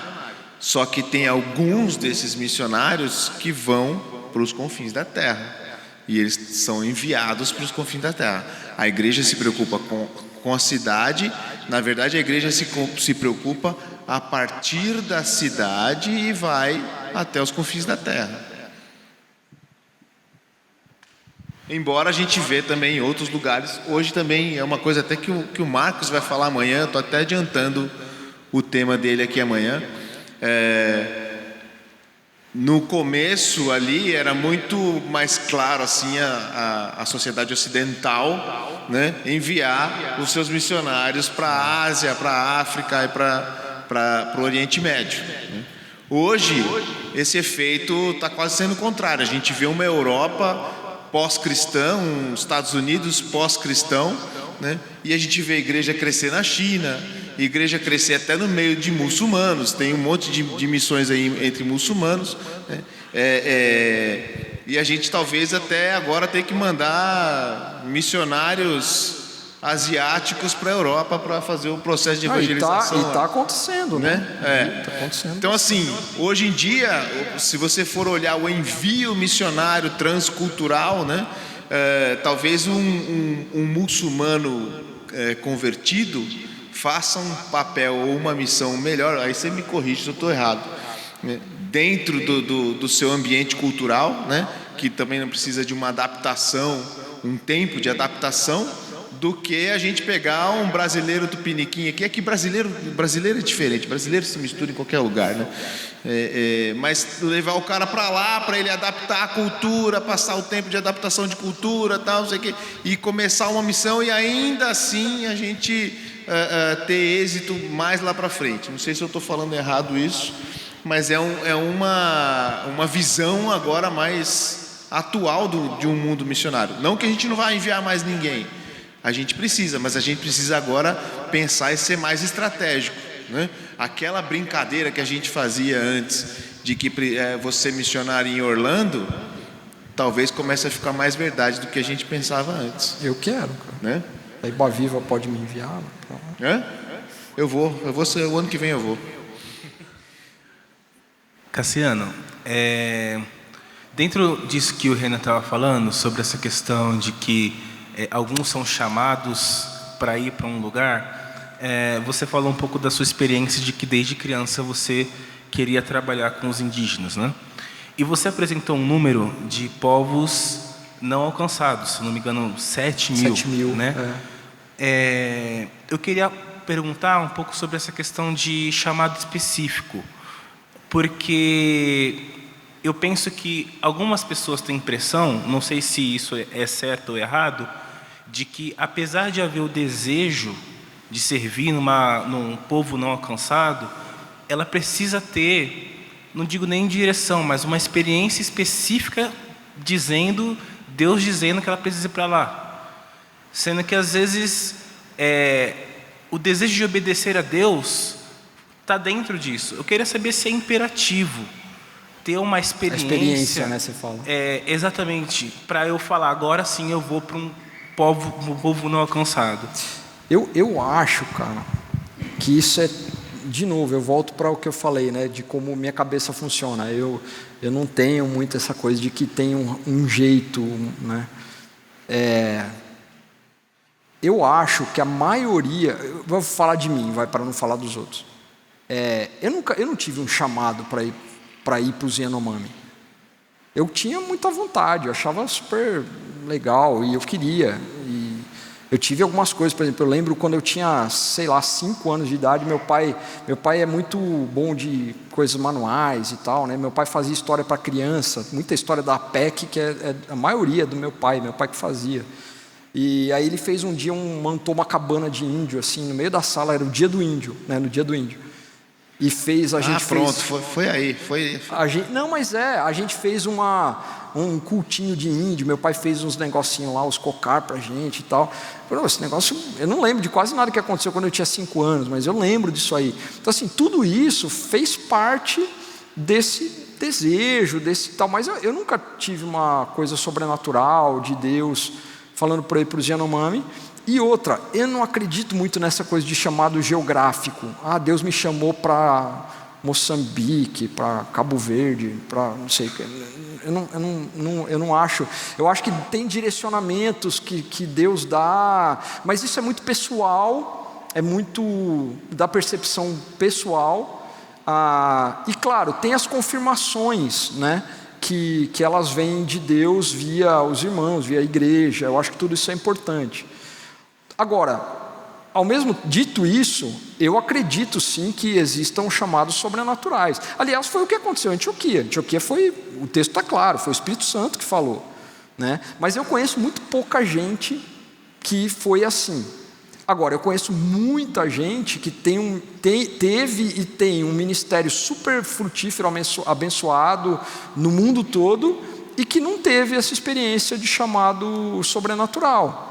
Né? Foi uma decisão, um direcionamento, uma compreensão. Porque assim, se eu achasse que Deus me chamou para ser missionário lá com os Yanomami,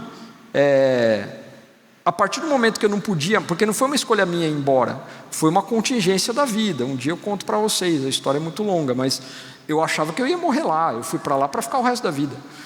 Então assim, a partir do momento que eu não posso estar mais lá, minha vida acabou.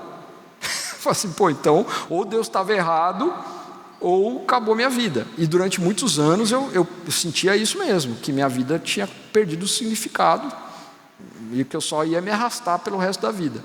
Depois eu entender que não. Então eu não sou assim, eu não sou defensor de que precisa esperar um sinal sobrenatural de Deus. Não, mas que acontece. Mas na minha experiência, eu estou falando por mim, gente. Na minha experiência, eu vi muito pouco disso, pouquíssimo. A minoria das experiências que eu tenho, hoje eu dirijo a CEPAL, a gente está em 12 países, as nossas equipes lá. Pouquíssimas pessoas que têm esse testemunho de uma coisa sobrenatural, um chamado assim. A maioria foi um processo, foram decisões, entendeu? Acabou com o sonho de muita gente aí. Desculpa, gente, mas assim, se Deus quiser chamar você desse jeito, Ele vai chamar. Eu tenho minha história. Eu acho legal. Não é que eu não acredito ou que eu não gosto ou nada disso. Eu só estou falando que na minha experiência eu vi muito pouco disso. Não, tá certo. Deus foi muito claro comigo no meu chamado. O meu chamado é evangelizar jovens. E pronto, acabou. A minha oração em resposta a esse chamado é: Deus, me coloca no lugar onde eu posso evangelizar mais jovens. Eu fiquei 15 anos trabalhando em agência publicitária e sempre com essa oração. Hoje, Ele me colocou aqui na Ibaviva e eu creio que é um lugar onde eu consigo evangelizar muitos jovens. Se amanhã for no açougue, vai ser: você vai evangelizar jovem pra caramba lá. Aí eu vou ter que virar açougueiro. Entendeu? Então, para mim, o meu chamado funciona mais ou menos desse jeito. Também eu vou muito da linha do Cassiano, né? Deus nunca foi muito pirotécnico comigo, não. Mas Ele foi claro no chamado. Esse testemunho do Renan eu acho muito legal. Hoje eu percebo em mim mesmo e em muitas pessoas muito mais isso. O que eu entendo ser o meu chamado, eu posso fazer em qualquer lugar. Exato. Não tem a ver muito com o lugar ou com o povo, a igreja e tal. Eu faço o que eu faço em vários lugares, entendeu? O Cassiano, Peraí, deixa eu só falar uma coisa. Vamos encerrar, é a última pergunta. Não, deixa eles falarem, cara. Não, cara, 9h30. Não, para. Não, vai lá. Rapidinho essa pergunta. Então tá Muito bom. bem. Quem quiser ir embora pode ir, né? Eu observo, Cassiano, que esse assunto eu sei que vocês já estão debruçados sobre povos não alcançados já há um tempo. Mas 2020, início de 2020, teve o movimento Descende, né? Então mobilizou a nação, onde estiveram se deslocando. E eu observei que naquele tempo falou-se que o Brasil era um celeiro, que enviaria muitas pessoas, muitos jovens. Enfim, vocês observam então traz aqui os dados, tem percebido isso. O que as agências, vocês que estão aí no dia a dia, como é que vocês observam então a tarefa, quais as estratégias e os desafios que pode levar as igrejas? Poxa, uma conferência missionária como essa, imagino que a gente tem que haver uma provocação, sabe? Eu percebo que as igrejas, e a gente tem essa vivência também lá no nosso território, que quando fala de missão, parece que o pessoal, não, é isso mesmo, vai lá, Deus te capacita, mas... vai lá. Exatamente, força, né? Mas assim, não sei se vocês já pensaram em algo que dá para provocar mais, para a gente começar então a entrar nesses lugares onde estão os povos não alcançados, se já tem alguma estratégia, sei lá, um plano daqui 10 anos, 2 anos, alguma coisa que vocês já começaram a pensar e provocar isso. Eu tenho uma coisa que eu estou fazendo já faz... Começou em 2015. Quantos anos faz? Deixa eu ver. 2014, na verdade. Que para mim, aí isso é pessoal de novo, tá, gente? Não é regra, não é nada disso, não. Mas o que eu enxergo como estrategicamente o mais top, assim, em termos de avanço do evangelho e tal, é a gente formar jovens universitários com a mentalidade missional. Então, assim, o que a gente criou a Unimissional lá em Maringá, está fazendo na Bahia agora o Promenante. Então, assim, para mim essa é uma estratégia muito legal. O cara vai fazer a formação acadêmica dele, etc., e a gente pegar essa fase aí e investir muito numa mentalidade missional para o cara saber, não importa o que você vai fazer depois, nem para onde que você vai depender de um monte de coisa, mas você vai intencionalmente pregar o evangelho e tal. Isso é uma estratégia que eu acho bem legal e que eu tenho falado para muita gente por aí. Eu tenho umas ideias assim de criar uns polos, né? A gente já criou o programa, o currículo, a base e tal, então assim, criar uns polos de formação missional para universitários espalhados por aí, baseados nas igrejas, né? Lá em Maringá a gente fez na universidade, mas agora na Bahia a gente está fazendo uma igreja, então fazendo nas igrejas. Então eu acho que tem várias estratégias assim, que dá para a gente pensar, mas aqui eu não estou falando muito porque eu estou vindo para cá, né, cara? Então eu tenho que guardar assim, um pouco para... Fala, Nilson. Oi, gente. Já deram uns spoilers aí, mas ainda bateu na trave, precisando para a bola entrar mesmo. O Brasil já foi chamado aí de celeiro missionário e tal, nas décadas de 80, e a gente sentia um fogo maior. Sim. Né? E parece que se esfriou.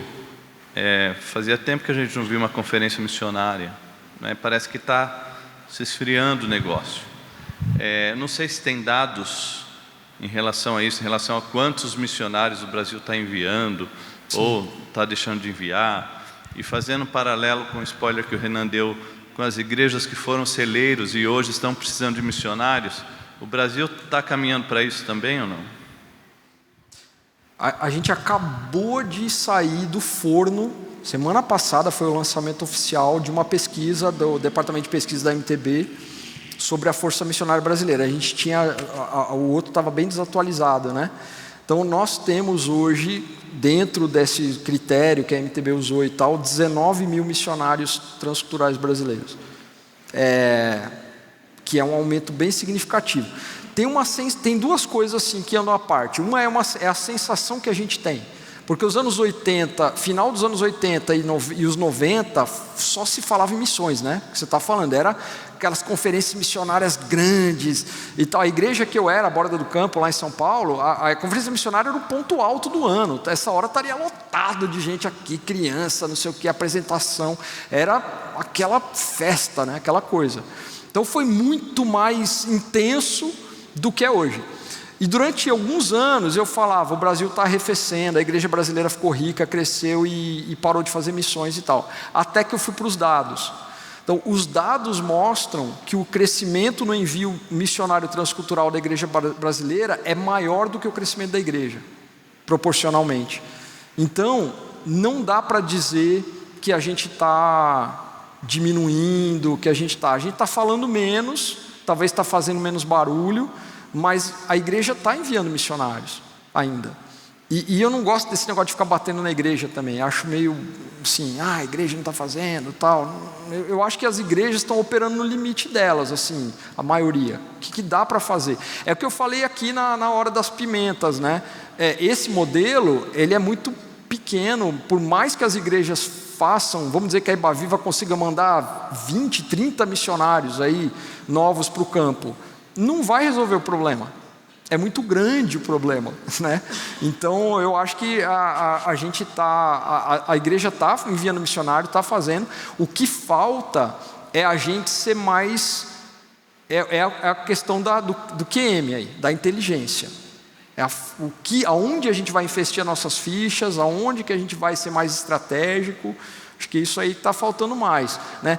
Mas assim, era legal, né? Aquela coisa eu adorava, assim, eu sinto falta e tudo. E essa coisa do celeiro missionário, isso vem dos anos 70, né? Então assim, todo mundo olhava e falava, o Brasil é o grande celeiro missionário do futuro. Em parte a gente fez, em grande parte a gente frustrou, né? Hoje você tem a força missionária que está vindo da Ásia, o Renan falou da China, da Índia, é fortíssima, né? É muito, muito maior do que a gente. E até o jeito de fazer missões dos anos 70 para cá mudou muito, né? O padrão norte-americano que a gente tinha de, como é que é? Deus te ama e tem um plano maravilhoso para sua vida. Tem mudado, tem mudado muito do que é para cá hoje, né? Então a gente tem visto essa integralidade da missão também como um todo, não só como um evangelismo entre aspas aí. Mas eu ainda acho que a gente ainda vai crescer, viu? A gente ainda vai fazer, eu acho. Por outro lado, Nilson, eu também, foi uma das coisas que eu preguei ontem, o consumismo e o secularismo também tem tomado conta e a gente vê parte da igreja brasileira assumindo uma postura tipo norte-americana, europeia. Os sacrifícios naquela época eram maiores. Eles eram maiores. Assim, igrejas pobres, pequenas, mantinham missionário na Europa, mantinham missionário com o dólar altíssimo, a inflação aqui 80% ao mês.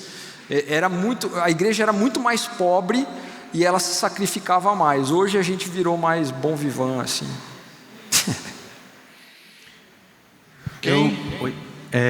Eu queria, na verdade, fazer mais um comentário. Eu gostei muito que você falou, Cassiano, sobre a gente não ter regras, né? Deus não colocou regras na Bíblia, em nenhum dos exemplos que Ele deu. Cada vez a gente olha um exemplo diferente e Deus tem criatividade fantástica para fazer essas coisas, né? Eu queria compartilhar um pouquinho uma coisa que a gente tem de diferente, uma experiência diferente que a gente tem na Frontiers trabalhando com muçulmanos.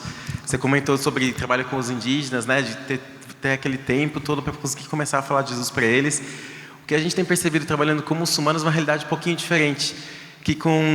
A gente percebeu que para aprender a trabalhar com muçulmano é igual aprender a nadar. A gente tem que aprender a nadar na água.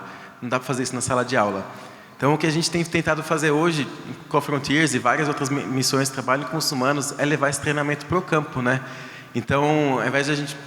Não é perder tempo fazer seminário, não acho isso. Quem achar que eu estou falando isso, por favor, não estou falando isso. Eu acho. Não estou falando isso. Eu já falei que não estou falando. Mas a gente está falando, a gente pode levar esse treinamento para o campo. Então você, ao invés de aprender, vai ficar 4 anos fazendo o seminário para depois começar a aprender uma língua, para depois começar. Você já está aprendendo a língua, você já está começando a fazer os 216 etapas ali do Ronaldo Lidório de antropologia. Vamos fazer isso.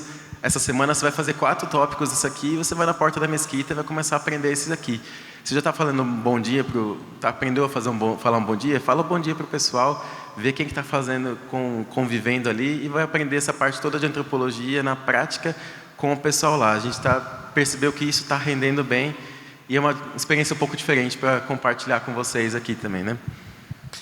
E, desculpa, só compartilhando com o que o irmão também falou, vocês falaram de visão que a gente tem. Na Frontiers a gente está com uma visão também justamente nos norteando, que a gente tem desafiado as igrejas a adotar essa visão junto com a gente. Desde 2020 a gente está com uma visão 10-10. A gente tem orado para que 10% do povo muçulmano venha para Jesus nos próximos 10 anos. E como você falou, isso é impossível. Não tem como fazer isso sozinho. Com quem está no campo, não dá para fazer. Se a gente enviar 20, 30, 40, 100, 200, não vai fazer diferença nenhuma. É Deus que vai fazer isso acontecer. E a gente precisa da igreja de joelhos junto com a gente para isso acontecer. E nosso desafio é exatamente isso, é trazer a igreja junto com a gente para que a igreja entenda essa visão, que ela precisa abraçar isso também. Os povos muçulmanos fazem parte do desafio da igreja brasileira de alcançar eles também. Seja indo falar para eles, seja vindo falar aqui para os refugiados que estão aqui, mas principalmente todo mundo de joelho no chão. Aí dá certo o negócio, né? Legal. Frontiers, uma baita agência missionária, gente, muitos amigos queridos lá, bem legal. Esse treinamento, né, prático, ele acontece no campo mesmo. Por exemplo, língua indígena você não consegue aprender fora do campo. Não existe metodologia, não existe livro de método. Você vai aprender lá, né? Mas a questão é a pressa em querer comunicar o evangelho, né? Isso porque você gera anomalias, né, que depois você não consegue resolver mais, né? Então, quando você comunica o evangelho precipitadamente numa cultura que você não conhece, as anomalias são o nominalismo e o sincretismo, né? São as duas anomalias missionárias. Humanamente é impossível resolver depois. Você tem que esperar uma geração inteira passar. Então isso é bastante sério. Última pergunta, gente. Oi. Cassiano, fala para mim essa questão assim de tipo permanência no campo. Assim, eu já conversei com alguns missionários e tal, e a gente ouve, né, das dificuldades, principalmente quando se trata de povos não alcançados, né, toda a dificuldade cultural, enfim. E aí eles têm algumas respostas com relação a essa questão de o que segurava você no campo. Por que você não voltou no primeiro mês, no segundo, no primeiro ano? E aí eu queria perguntar para você como é que foi isso em relação a estar lá nos povos. A permanência, você está falando. A permanência, exatamente. Já nasceu? Oi? Já nasceu, neném? Ainda não, está aqui. Agora eu não estou vendo direito aqui. Está aqui. Não. Um dos maiores desafios do campo transcultural, etc., é a permanência, né? Tem um fenômeno, né, que a gente chama de retorno prematuro, né? Retorno prematuro é assim, você foi para ficar, sei lá, eu fui para ficar, eu tive um retorno prematuro, eu fui para passar a vida no campo, eu não ia ficar um tempo e vir embora, né? Tanto que quando eu voltei para São Paulo, passei os piores dias da minha vida, porque eu tinha 31 anos, 32 anos, e eu não... Cara, o que eu sabia fazer era falar Yanomami, remar, caçar, costurar a cabeça de índio. Era um índio. O que eu ia fazer? Não da minha vida. Foi horrível. Então, assim, esse é um problema muito sério. Tem livros escritos sobre retorno prematuro, né, as causas de retorno prematuro, os cuidados que precisa se tomar, etc. Então, assim, de novo, né, por exemplo, o retorno prematuro de brasileiros, os 3 primeiros lugares lá, eles ficam mudando, mas tem a ver com questão financeira, mas tem a ver com questão relacional. Segundo lugar, a gente se acha muito bom de relacionamento, mas no campo missionário transcultural a gente faz tanta bobagem. O missionário brasileiro que é bom para ter problema de confusão, de conflito em equipe. Tanto internacional quanto no âmbito nacional também. Todo lugar. Então, assim, tem lugares que eu vou, que a gente tem equipes, que eu visito e tal, e que eu converso com os missionários de outras culturas, né, que estão lá, e dou liberdade, né, para ouvir e tal, e assim, via de regra aparece, o missionário brasileiro é difícil. Ele é complicado de se relacionar. A gente tem umas coisas, a gente acha, por exemplo, que falta de protocolo significa intimidade. Tipo assim, eu vou na casa do André, abro a geladeira, tiro o sapato, e eu faço isso mesmo, né? E aí a gente acha, isso é bonito, é legal, é intimidade. Em várias culturas, isso aí é uma baita falta de educação, um negócio assim agressivo. Então, assim, o brasileiro ele tem isso. Então, essas coisas aí, a gente dirimir muito retorno prematuro com preparo. Então, assim, estudando as causas de retorno prematuro e falando, ó, isso aqui vai acontecer, choque cultural, blá, blá, blá, como é que a gente lida com isso, como é que a gente não lida, etc. Né? Então, eu tive... a minha maior dificuldade era a saudade. Eu fui muito cedo para o campo e eu sempre fui muito apegado aos meus pais. Eu ficava 6 meses sem ter contato nenhum com eles, porque não tinha nada, não tinha telefone, não tinha nada. Então, imagina eu com 20 e poucos anos. E eu era muito menino, né? O homem com 20 e poucos anos é um moleque, cara. Eu também acho. Eu era muito menino. Aí eu chorava de saudade dos meus pais. E era no Natal, no aniversário, nossa, era terrível, assim, terrível. Então isso é uma coisa muito difícil. E tem outras coisas, né? É difícil, é super difícil, gente. Bem difícil, não é fácil. O missionário tem que ter o apoio, né? Que também vai diminuir essas ocorrências, na verdade, né? Do retorno prematuro, de todo esse preparo. Ele tem que ter um apoio por trás. Tem que ter a igreja, tem que ter a agência missionária, tem que ter pessoas segurando essa barra deles, né? Muitas vezes a gente pensa... Outro dia eu fui, sei lá, conheci uma pessoa que foi sozinha. Como é que vocês estão indo? A gente sozinho o casal. A gente se juntou e foi. Isso é uma loucura, cara. Aí eu falei, mas quem aí? Como é que vocês estão por trás? Não, a gente juntou dinheiro e foi e tal, não sei o que. Eu falei, meu Deus, cara. É perigoso. A gente tem que sempre estar com essa base por trás aí, né? Ô Renan, posso perguntar rapidinho só uma questão que o Cassiano falou? Lembra que eu daqui 2 semanas eu estou morando aqui, gente. A gente vai. Eu vou querer marcar vários cafés com você, mas o que te manteve no campo com esses momentos de saudade, de coisa assim? O que fez você não voltar? É um firme propósito, assim, de que isso aqui... Tem uma coisa, vou terminar com isso, cara, porque senão vou longe mesmo, mas tem uma coisa... Quem já leu... Sabe quem é o C.S. Lewis? É um ator, autor, né? Muito importante e tal. E ele tem a biografia, a autobiografia dele, que é Surpreendido pela Alegria, né? Ele fala, é muito interessante, né? Porque essa alegria ele chama de joy, né? É um negócio assim, ele tem muita dificuldade de explicar, é mais que um sentimento, é uma coisa que te dá uma plenitude, assim, né? E quando eu li isso, eu já tinha passado pela aldeia, e eu falei, cara, é isso. Eu lembro, assim, de estar eu não sou um cara bom de selva, eu não sou nenhum Indiana Jones. Eu tinha um americano, um amigo meu que morava comigo, que hoje é policial nos Estados Unidos, que ele caçava onça com flecha, aquelas coisas. Eu não estava confortável na aldeia, né? Tendo malária, não sei o quê. Mas eu lembro que assim, ficava 6 meses, né, em média, sem sair. Daí saía para Boa Vista, era só com avião, né, com asa de socorro, que a gente conseguia sair e voltar. E aí, depois de 6 meses, saía para descansar 1 semana, 2 semanas em Boa Vista. Eu lembro que daí decolando na pista, assim, taxiando ainda para decolar, eu olhava e eu sempre saía chorando muito da aldeia, sempre. E era um sentimento assim de, isso daqui foi muito difícil.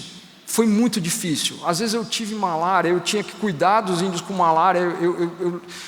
Malária parece que você vai morrer, assim, é um negócio horrível. E aí vomitava tal, daí ia lá para dar remédio para eles, voltava para a cama, né, e tal. E você não tem privacidade, os caras te chamam o tempo todo, durante a noite, de dia, não tem final de semana, não tem domingo, mosquito, calor, assim, cara, era difícil. E daí, quando eu estava saindo depois de 6 meses para ficar um tempinho fora, a sensação assim era tão boa, não porque eu estava saindo para descansar, mas porque eu falava assim, o que eu estou fazendo faz sentido, sabe? O que eu estou fazendo é muito importante, é uma coisa que minha vida tem significado, assim, valeu a pena. Então assim, esse sentimento de que eu estou obedecendo o Senhor e o que eu estou fazendo para Deus exige de mim um preço, um sacrifício, e eu estou pagando, ele te dá uma realização que eu nunca mais senti em lugar nenhum na vida. Nunca mais, nunca mais tive esse mesmo sentimento. Então, o que me segurava e que teria me segurado para sempre, acho que é isso. É esse sentimento de, eu preciso que a minha vida faça sentido, que ela tenha um significado, e isso aqui dá significado para a minha vida. Acho que é isso.